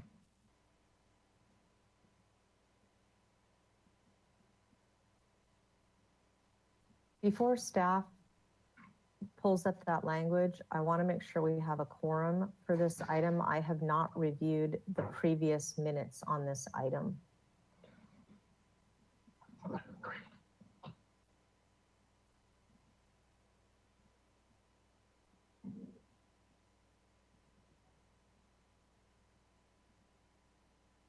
Katie, have you reviewed this drawing? Are you familiar with it?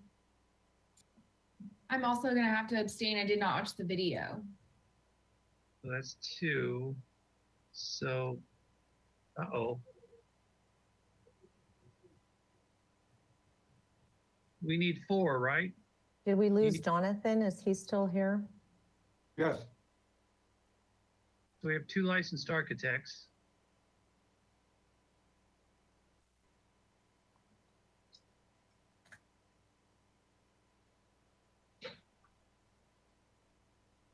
Ms. Burkhart?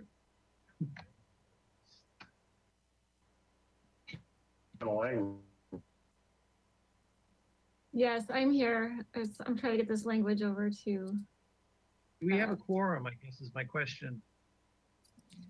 Um,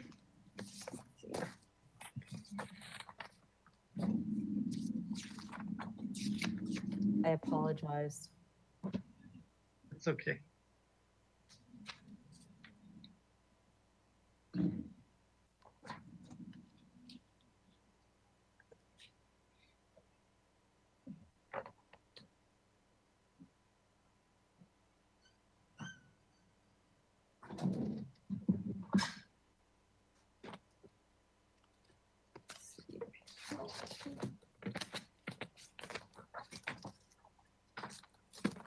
let's see, 4 members, 2 of whom shall either be a licensed architect or a licensed landscape architect, constitute a quorum of the SFDB.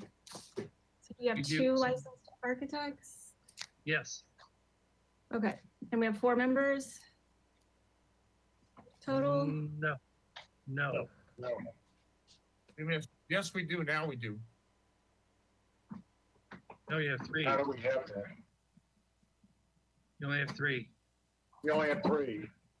When, Ms. Mosisha, myself, and Mr. Ziegler. if we abstain, it still counts as a quorum in consent, correct? I'm looking at my Robert's rules right now. I think you're right. Okay. Yeah, a member who remains present but abstains from voting counts as a part of the quorum, while a member who Okay. steps down does not count towards the quorum. So I think Okay. we do. That have a just quorum. means that Leslie or Katie, you can't leave the meeting, but sorry. All right, so let's start at item number 5, and Ms. Burkhardt, if we have the language from the state of California that I can read into the record, please.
Be waiting on somebody?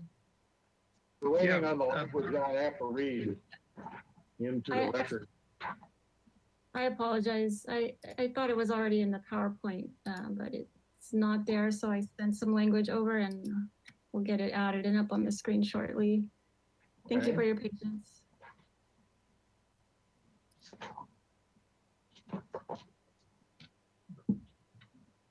Oh, I have it here. I've got a copy, I think. Oh, there it is. Okay, yeah. So, under the State Political Reform Act, sole proprietor advisory, I will read into the record this statement. The State Fair Political Practices Act, regulation 18702.4, paragraph B, subparagraph 5 states that an official may appear before a design or architectural review committee of which he or she is a member to present, explain architectural or engineering drawings which the official has prepared for a client. Mr. Miller, Brian Miller is a sole practitioner and is using the exception understanding certain limits regarding advocating on behalf of their client. Ms. Burkhardt, do I, since this is a reappearance, do I need to read into the record the project description at this point? I think we should, yeah. Okay, so this is a proposal to permit 421 square feet of as-built additions to an existing single-family residence. Project includes new doors, windows, a skylight, and partial re-roof and an interior remodel. Project will abate all violations listed in ZIR 2000-00163. Planning Commission review of coastal development permit is required due to the project's location within 50 feet of the coastal bluff edge and the appealable jurisdiction of the city's coastal zone. The proposed total of 4,028 square feet of development is 82% of the guideline maximum floor to lot area ratio. No final appeal action will be taken at this hearing. Project requires neighborhood preservation findings and the Hillside Design District and slope lot findings. The project was last reviewed on January 19th, 2021. Do we have the comments from that meeting, please?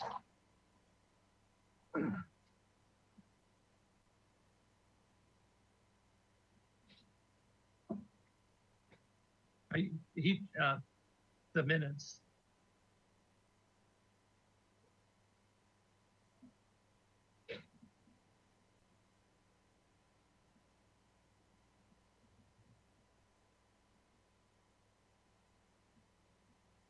Megan, is that what you're retrieving? I'm the project planner, and I was gonna do an intro once we get the minutes up. Okay, thank you. Oh my goodness, we don't have the minutes. Sorry, I'm gonna go get those as well. Okay, well, she's doing that. Megan, can you share with us any information we need to know before we start our review? So this project description pretty much covers it. This project started with the violation, and the permit is to permit the as-built development that was discovered. You guys saw the project last on consent. It was pulled up to full board. The applicant is requesting a reconsideration of the project. So there was direction given by your board, and we'll read the minutes shortly, to do some roof changes and kind of a greater scope of work. So the applicant would like to introduce some more information to revisit those comments. Currently, we are processing the coastal development permit application. It's still in the 30-day completeness review period, so we don't have a ton of information in that regard, but it is required to go to the Planning Commission as stated, and we'll have to meet coastal policy. And if there's any questions regarding process or that concurrent process, I'm here to help answer those. And we did do a site visit to the site last week. Okay, so a couple of things. One is, was this board informed about the site visit? Sorry, who? Was this board informed about the Planning Commission site visit? Oh, no, so it wasn't a Planning Commission site visit. It was a land development team site visit for the coastal development permit. So in the process, we're going to review it today, make some comments. We're not allowed to take any action. The comments would be geared to inclining whether we're comfortable with this proceed to the Planning Commission. Is that the process at this point? And then they'll return to us for a formal review for project design approval following the Planning Commission? That is correct. Okay. And your comments today are also important to inform the scope of the coastal development permit. So the applicant, as I mentioned, is proposing to revisit the scope, and instead of doing some of the roofing changes would be scaling back the project to their original proposal. We need to know that information in order to kind of complete our coastal development permit review. So the direction and outcome of this meeting is pertinent to how the coastal development permit application proceeds as well. So there is potential, depending on the outcome of this meeting, that we may need to return to you one additional time before Planning Commission. It depends on the scope of how the scope of work changes as a result of your comments. Okay. But otherwise, yes, you're correct. If the project can proceed as proposed, then we would revisit project design approval after the Planning Commission hearing. So in essence, the applicant is looking for positive design comments. And if there are negative comments, then that may trigger a revisit. Correct. Okay, Yes. Thank you. All right, then let me just read, just for the sake of time, let me read the motion that was made at the previous meeting. It was continued indefinitely to full board with the following comments. The changes to the roof are appreciated. Provide a solution to the roof on the east end of the main house. 2, provide photographs of the house all around showing existing elevations. 3, gable configuration over the bathroom appendage on the east side should be considered. The action was taken on a motion by Matisha, seconded by Sweeney, and carried on a 6-0 vote. So that was our comments. Mr. Miller, if you could share with us changes and anything that need to be addressed in our comments from the last visit. Thank you. Vice Chair Sweeney, may I ask a clarification? I think I might be confused. Have we had a change in applicant on this project? Is that what's happening here? We've had a change in the architect. I don't know that we've had a change in the applicant, but Mr. Miller will explain. Thank you. Yes, thank you. So this was originally presented to you by Tom Smith, who is a very good friend of mine. He was a work colleague, and he unfortunately was in a car accident and passed away. So I took on this project. So I'm a little emotional right now when I'm thinking about this. So this is a very strange situation. Not only that, I was the one that pretty much required it go before full board. So the thing that I want to talk about, and the thing that I brought up when this came before us before, was the lack of photographs so that you had a better feeling of what this property, how it's situated on the property, how I felt it was situated on the property. And this is a good picture right here. It's really nestled in its site with a lot of growth and coverage. And I think the only thing we can really address is, and it's the one that I would like the board to reconsider, is the area of as-built unpermitted construction of a bathroom, which is kind of it's a shed roof hanging off the side of the house. And one of the things the board request was that look at that being a gabled two-piece mission tile roof. I went out to visit the site, and studying that particular odd addition to the bathroom. If you were to look at the site plan on sheet A1, I can kind of show you what I'm referring to. That little funny little thing that says area of as-built unpermitted construction.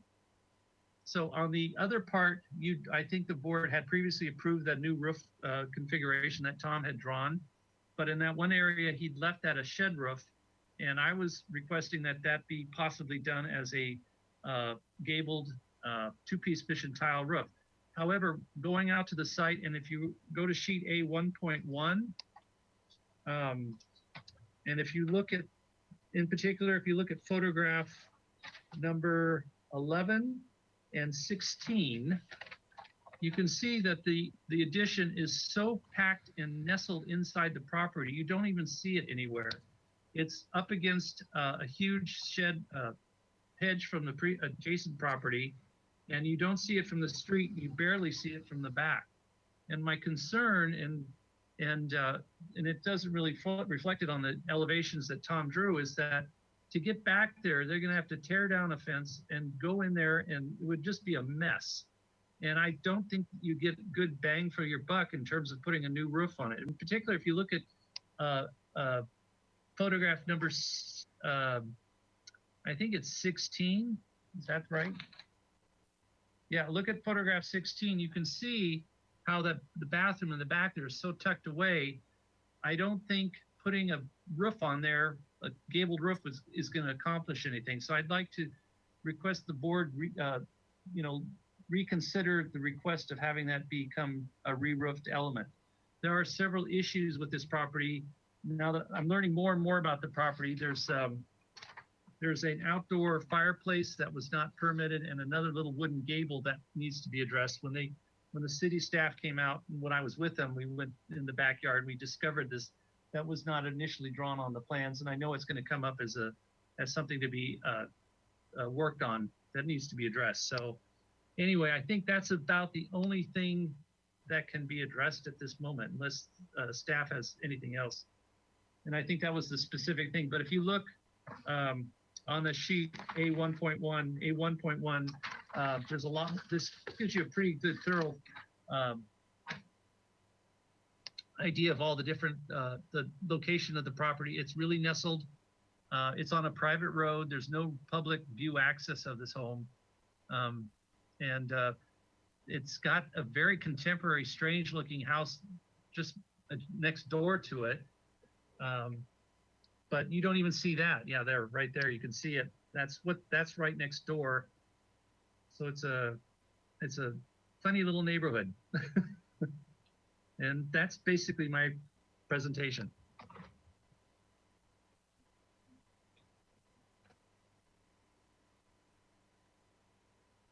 Vice Here. Chair, you're muted.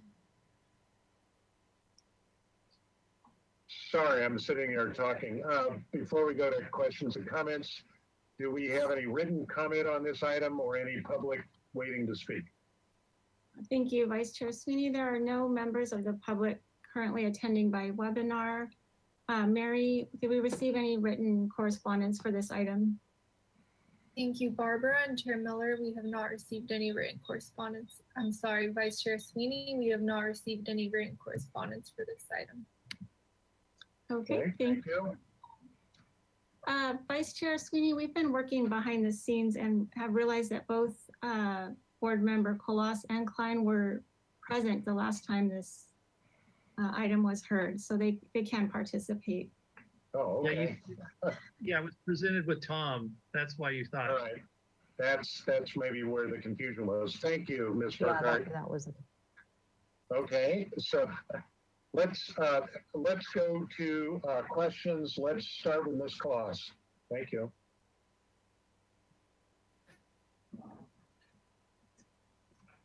the only question I have is the area that you were introducing us to, Mr. Miller. How close is that? I didn't see how close that was to property line to the adjacent home. It's behind the setback. Did I see that it was behind the setback line? It's pretty far. The adjacent house is like, so I guess we do not have a footprint of the adjacent house there, but it is pretty far on the side there. If you look at page A1.1, photograph, let's see, photograph 6, that kind of shows you where the house is, but I don't have an accurate dimension or distance. Okay, but it does appear based on the site plan that it sits behind the setback line, that it is within required setbacks, right? Okay. Yeah, behind That's the 15 the only, foot. that's the only question I have. Thank you. Ms. Klein, do you have questions? No questions. Okay, Mr. Motisha. I don't have any questions either. Okay. Mr. Ziegler, questions? No questions. I only have one. Can we go back to the Google Earth photograph, please? And Mr. Bolton, if we could zero in, is there a way to zero in on this property? Get a little closer, thank you. Mr. Miller, if you could, I don't know if there's a way to show us where that little appendage is. Is it under the trees? Is it under Yeah, there? right where that, yeah, he's got it right there. That's it. Okay, and so the trees or the shrubbery trees that we see on the property line are all on your client's property, correct? No, I think it's on our property. That's all in the setback. Okay, no, that's what I meant. It's all on your setback. And Yes. then just to the other side of that, there also appears to be trees and bushes, or is that a lawn area by the walkway that's coming into the adjacent house? What is that in there? That, to me, I'm not sure. I can't, it's hard to tell. Okay, all right. It looks like it's low ground cover versus being a bush or a plant. Okay. I think that's helpful. That was my question. Anyone else additional questions before we go to comments? If not, let's go back and start with Ms. Claus. Your comments, please. My comments would be that the existing as-built condition is well screened from the neighboring parcel, sits behind the setback, and does not, in my opinion, present a fire hazard to the neighboring parcel. I have no issues with it remaining in place.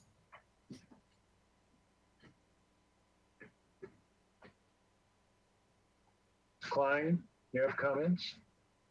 Yes, I agree with Board Member Colas. It's well screened. It's not in the setback. I'm in support of the project. Okay. Thank you. Mr. Motisha. No comments. I'm questioning. Yes, I do. I have a comment. Could you? It says 421 square feet. I apologize. I have forgotten about this project. Where's the 421 square feet? Is that what we're questioning? I don't know. That's part of it. That's part of it. Yes. There's two areas that were unpermitted. That one area is that little bathroom. Then on the other side of the property, there's as-built unpermitted. So it's this combination of those two areas. Okay. So all right. I was just taking it for the. Go ahead. I don't have any questions or any comments. Okay, thank you. Mr. Ziegler? I don't Any think so, comment? but I'm not sure what they're asking us to bless or not bless. Okay, well, maybe I'll clarify that right now. Okay. If you have any other comments? No. Okay, let's see if we can make sure we're clarifying what we're looking at. So one issue was the unpermitted bathroom on the east side, and we've looked at that. Then, Mr. Miller, you indicated that at the site visit, there were two other things that were discovered that Yes. need a resolution. Are those things that this board is supposed to be looking at? I don't think so because it just got discovered. You'll see them on the Google photograph. So I'm sure the city staff is going to give me recommendations. So if you look on the bottom, that there's a little there's a little wooden trellis there, and then if you go on the other corner, that's an outdoor fireplace. Okay, Seating. and is the outdoor fireplace in a little structure above the bluff and in an area that can have physical structures? Do you know? It's above the bluff, and it's definitely built. I don't know. I'm not sure. I'm hoping it can be approved. Mr. Vice Chair, I Megan, can, I'm not able to even see or properly pronounce your last name. Sorry. Arciniega. Sorry about that, Mr. Vice Chair. Arciniega, okay. This is Megan Arciniega. So we didn't discover those two elements, like you said, until the site visit. So they weren't captured in our project scope that was noticed today, and weren't terribly prepared to discuss them. But you have a correct line of questioning. Those are things that we're going to have to address probably at another SFDB hearing when we have wrapped our arms around those elements. We want to make sure first that no historic permits have permitted them, because that's critical always to find out. They are above the bluff top, but as you, your board may know, there's still a distance or setback that is required for coastal bluff projects to be set back. And I don't think that they meet those, that bluff setback, but we haven't done our full review on the project yet to kind of inform the applicant what needs to happen. They are minimal, so the fireplace element and tiles are just flat work essentially, and then kind of it's not freestanding, it is built into the ground fireplace. We'll have pictures next time for you. And then the deck element is pretty minimal as well, like an 8x10 or so wood deck that's mostly on grade, but it had about on the drop side of the bluff, about 12 inches. So that kind of teeters on whether or not it's something that could be permitted or not. There's just a bunch more investigation that needs to go into those two elements to be able to decide if that's something that's going to be part of the scope to be permitted or needs to be removed per policy. And so we just aren't prepared too much for that. But yes, that will be something that your board will need to comment on once there's more clarity around those two issues. The as-built work, as he mentioned, was the main, in that residence is the main crux. And then there are also proposed residential changes, so interior remodel of some floor area as well.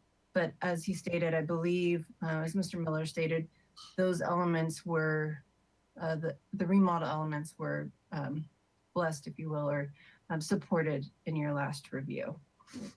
Like there's a lot of, it sounds like there's a lot of questions, and I'm questioning why I'm questioning everything, because nothing is in black and white. So, Mr. Motifa, if I could maybe summarize. So as I understand it, at our previous meeting, we did look at all of those proposed changes to the main structure, and including this little bathroom, and essentially gave positive comments to all of those changes, with the exception of this little bathroom where we wanted to see a restudy of the roof. But Yes. Mr. Miller, nothing else has been changed on these drawings since that's reviewed, correct?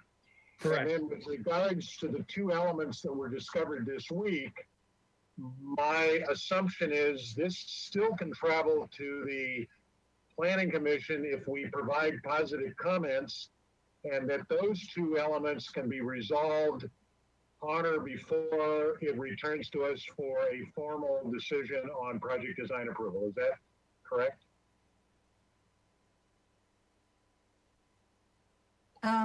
If you're able to make comments on those two elements, so that is correct, a correct summary. We're asking for a change in direction regarding the bathroom element specifically. That's what we are looking for clarity or new direction on. And then in regards to the two new elements of the patio and deck, if you're able to make comments on those, that might save us a step. If your board is comfortable, it's also understandable if you need to see more photos or information prior to our Planning Commission hearing to be able to comment on those, because we are still figuring that out. So if that kind of clarifies. And at this point, we don't have photographs of those two elements, correct? No. I do in the staff drive. If you want me to pull them up and share my screen, but I don't think that's typical of the process at SFDB. Okay. Or I can share them to me. Well, the only reason I'm asking is if you say we could make comments on those two elements.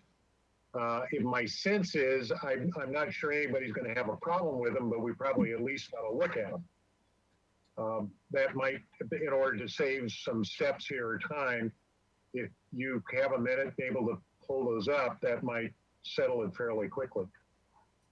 Let me work with Mr. Bolton for a minute. Thank you. Okay. All right. Thank you. So, Mr. Motisha, does that help you understand where we are in the process?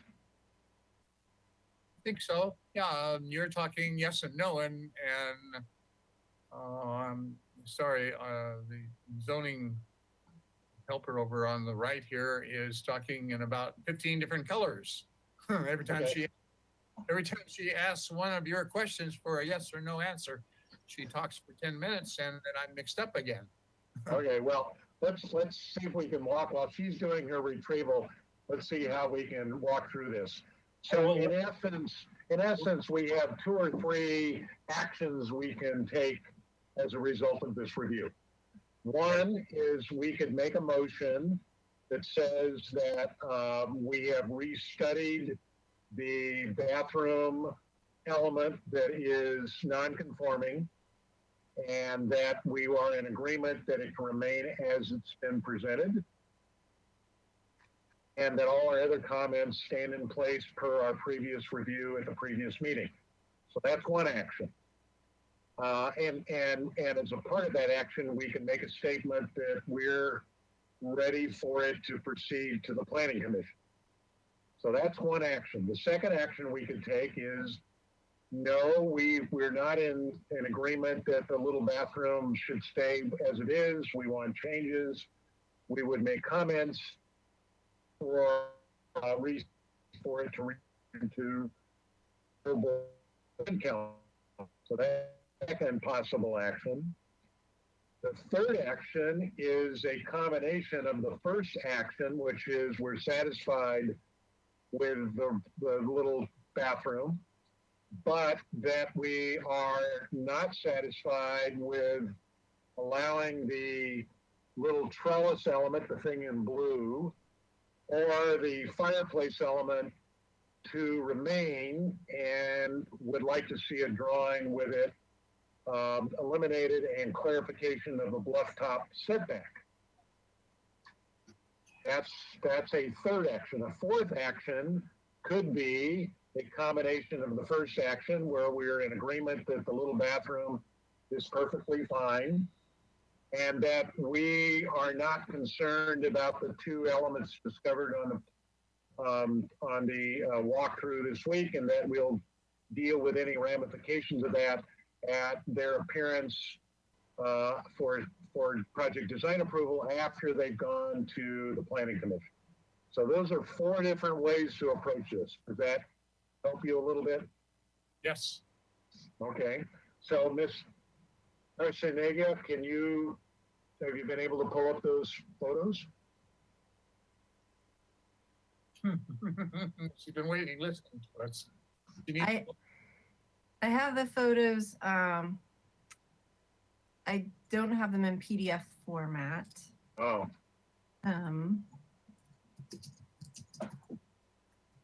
That's the difference between Zoom and the city's mechanism that we use. Zoom, you can put most anything up on the screen. You know which one of the 4 I'm going to vote for? Okay. Can't see what I'm looking at. Then can't So if vote. we can take just a 5-minute recess, I can get them in a PDF format. Okay. Let's do that to make sure that we do this properly. So let's take a 5-minute break and we'll reconvene. Okay. Thank you.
have staff here yet?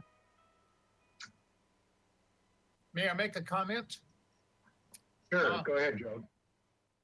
Every once in a while we get an applicant in front of us that wants us to design their whole project. And I don't mind doing it, but that's my comment. I don't think we should have to design an applicant's project for them. Well, that's part of been my shtick for the last several years, is that there should be an architectural ombudsman available for residential work in this city, and that the process by which we operate should be different than the other two review boards, but I haven't been able to make any headway. Anyway, Megan, do you have photographs to share, please? Yes. Oh, there we go. Okay, great. So this is the back of the house on the bluff side. As you can see, we're looking, oh, I don't know directions quite yet. That's east for the one with the table. Yes. Just looking east towards Santa Cruz Island or towards Anacapa. Yeah, so you can see on the right-hand side, there's the small wooden deck. It has a trellis element to it. There's a close-up picture that we'll get to next in the next page. And then where I'm standing in this picture is essentially the table patio element. So as you can see, it's some pavers and ground. And then if you can go to the next set of photos. Number 3 is looking backwards towards that patio area, and you can see the fireplace element that's next to it. And then picture number 4 is the wood deck with trellis. Just visually measuring on the bluff side, it was a little over, we think 11, 12 inches. Not much more than that, and just that's because of the grade beneath. And then if you can go to the next set of photos, 5 and 6 show a little more detail of that patio element, so you can see the fireplace there. And then there's actually a little seating area down below with some gravel and chairs, and then also the split wood rail fence that kind of wraps around. So these elements weren't shown on any of the plans that we discovered yet. They are minimal for the most part, but we're not sure at what point they were constructed, all those things, and the depth of any of the work or anything like that. So do we have a site plan showing a line through the line, where the line is that they are encroaching into? No. No. That hasn't been identified yet. But they are encroaching a foot, 6 inches, the whole. Nobody knows yet, Joe. That's why we're waiting. So, Megan, just to be clear, you don't have that information yet. But if for any reason they are within those lines, they have to be removed. We don't make that decision. That's the coastal rules, correct? Correct. Yeah, Yeah, okay. the coastal development permit process determines that. Okay, so Joe, if they are over the line where they're not supposed to be, we don't really have a say. That's a coastal administrative decision. So they would have to be removed. So we don't, it's not really something we have to deal with. If it remains, I'm prepared to make a motion. Yeah, if it remains, Joe, if they remain there, then we might have a say. But I think that hopefully answers all your questions. Ms. Claus, are you ready to make a motion? Yes, I am. I'm getting hungry and I'm ready to go. Okay, go for it. Okay. I would like to make a motion that all previous comments remain intact, carried through in terms of this current review, that we have reviewed and do not find any issues with the roof lines that we had previously requested to look at for the unpermitted or the as-built bathroom. I'd rather call it the as-built bathroom. We find that it's acceptably screened from the neighboring parcel and that it sits outside of required setbacks. And that we do not have any issues with the existing elements of the, I'll call it gazebo or patio and fireplace area in the event that those are found to be outside of the required coastal zone setback. That's your motion? I second it. Okay, thank you. I'm going to suggest we just add a word or two in there. And I'm not sure who's taking minutes right now. Is Jillian still with us? She may have gone home already. Very. The word, in fact, we sloped roof over the as-built bathroom. I'm fine with that amendment to the motion. Is that okay with the seconder? Fine with the second. Okay. Any further discussion on the motion on the floor? Hearing none, the vice chair will call for a vote. Mary, can we have a roll call, please? Yes, thank you, Vice Chair Sweeney. I'll go ahead and start with Vice Chair Sweeney. Yes. All right, Board Member Kaloss, Yes. Board Member Klein, Yes. Board Member Motisha, Yes. and Board Member Ziegler. Yes. All right, Okay. the motion carries. Thank you. Ms. Burkhardt, is there any other business before today's meeting? There is not. That is the last item. Thank you. Okay, thank you. Then the vice chair will adjourn and we'll see everybody in 2 weeks. Thank you. Thank you.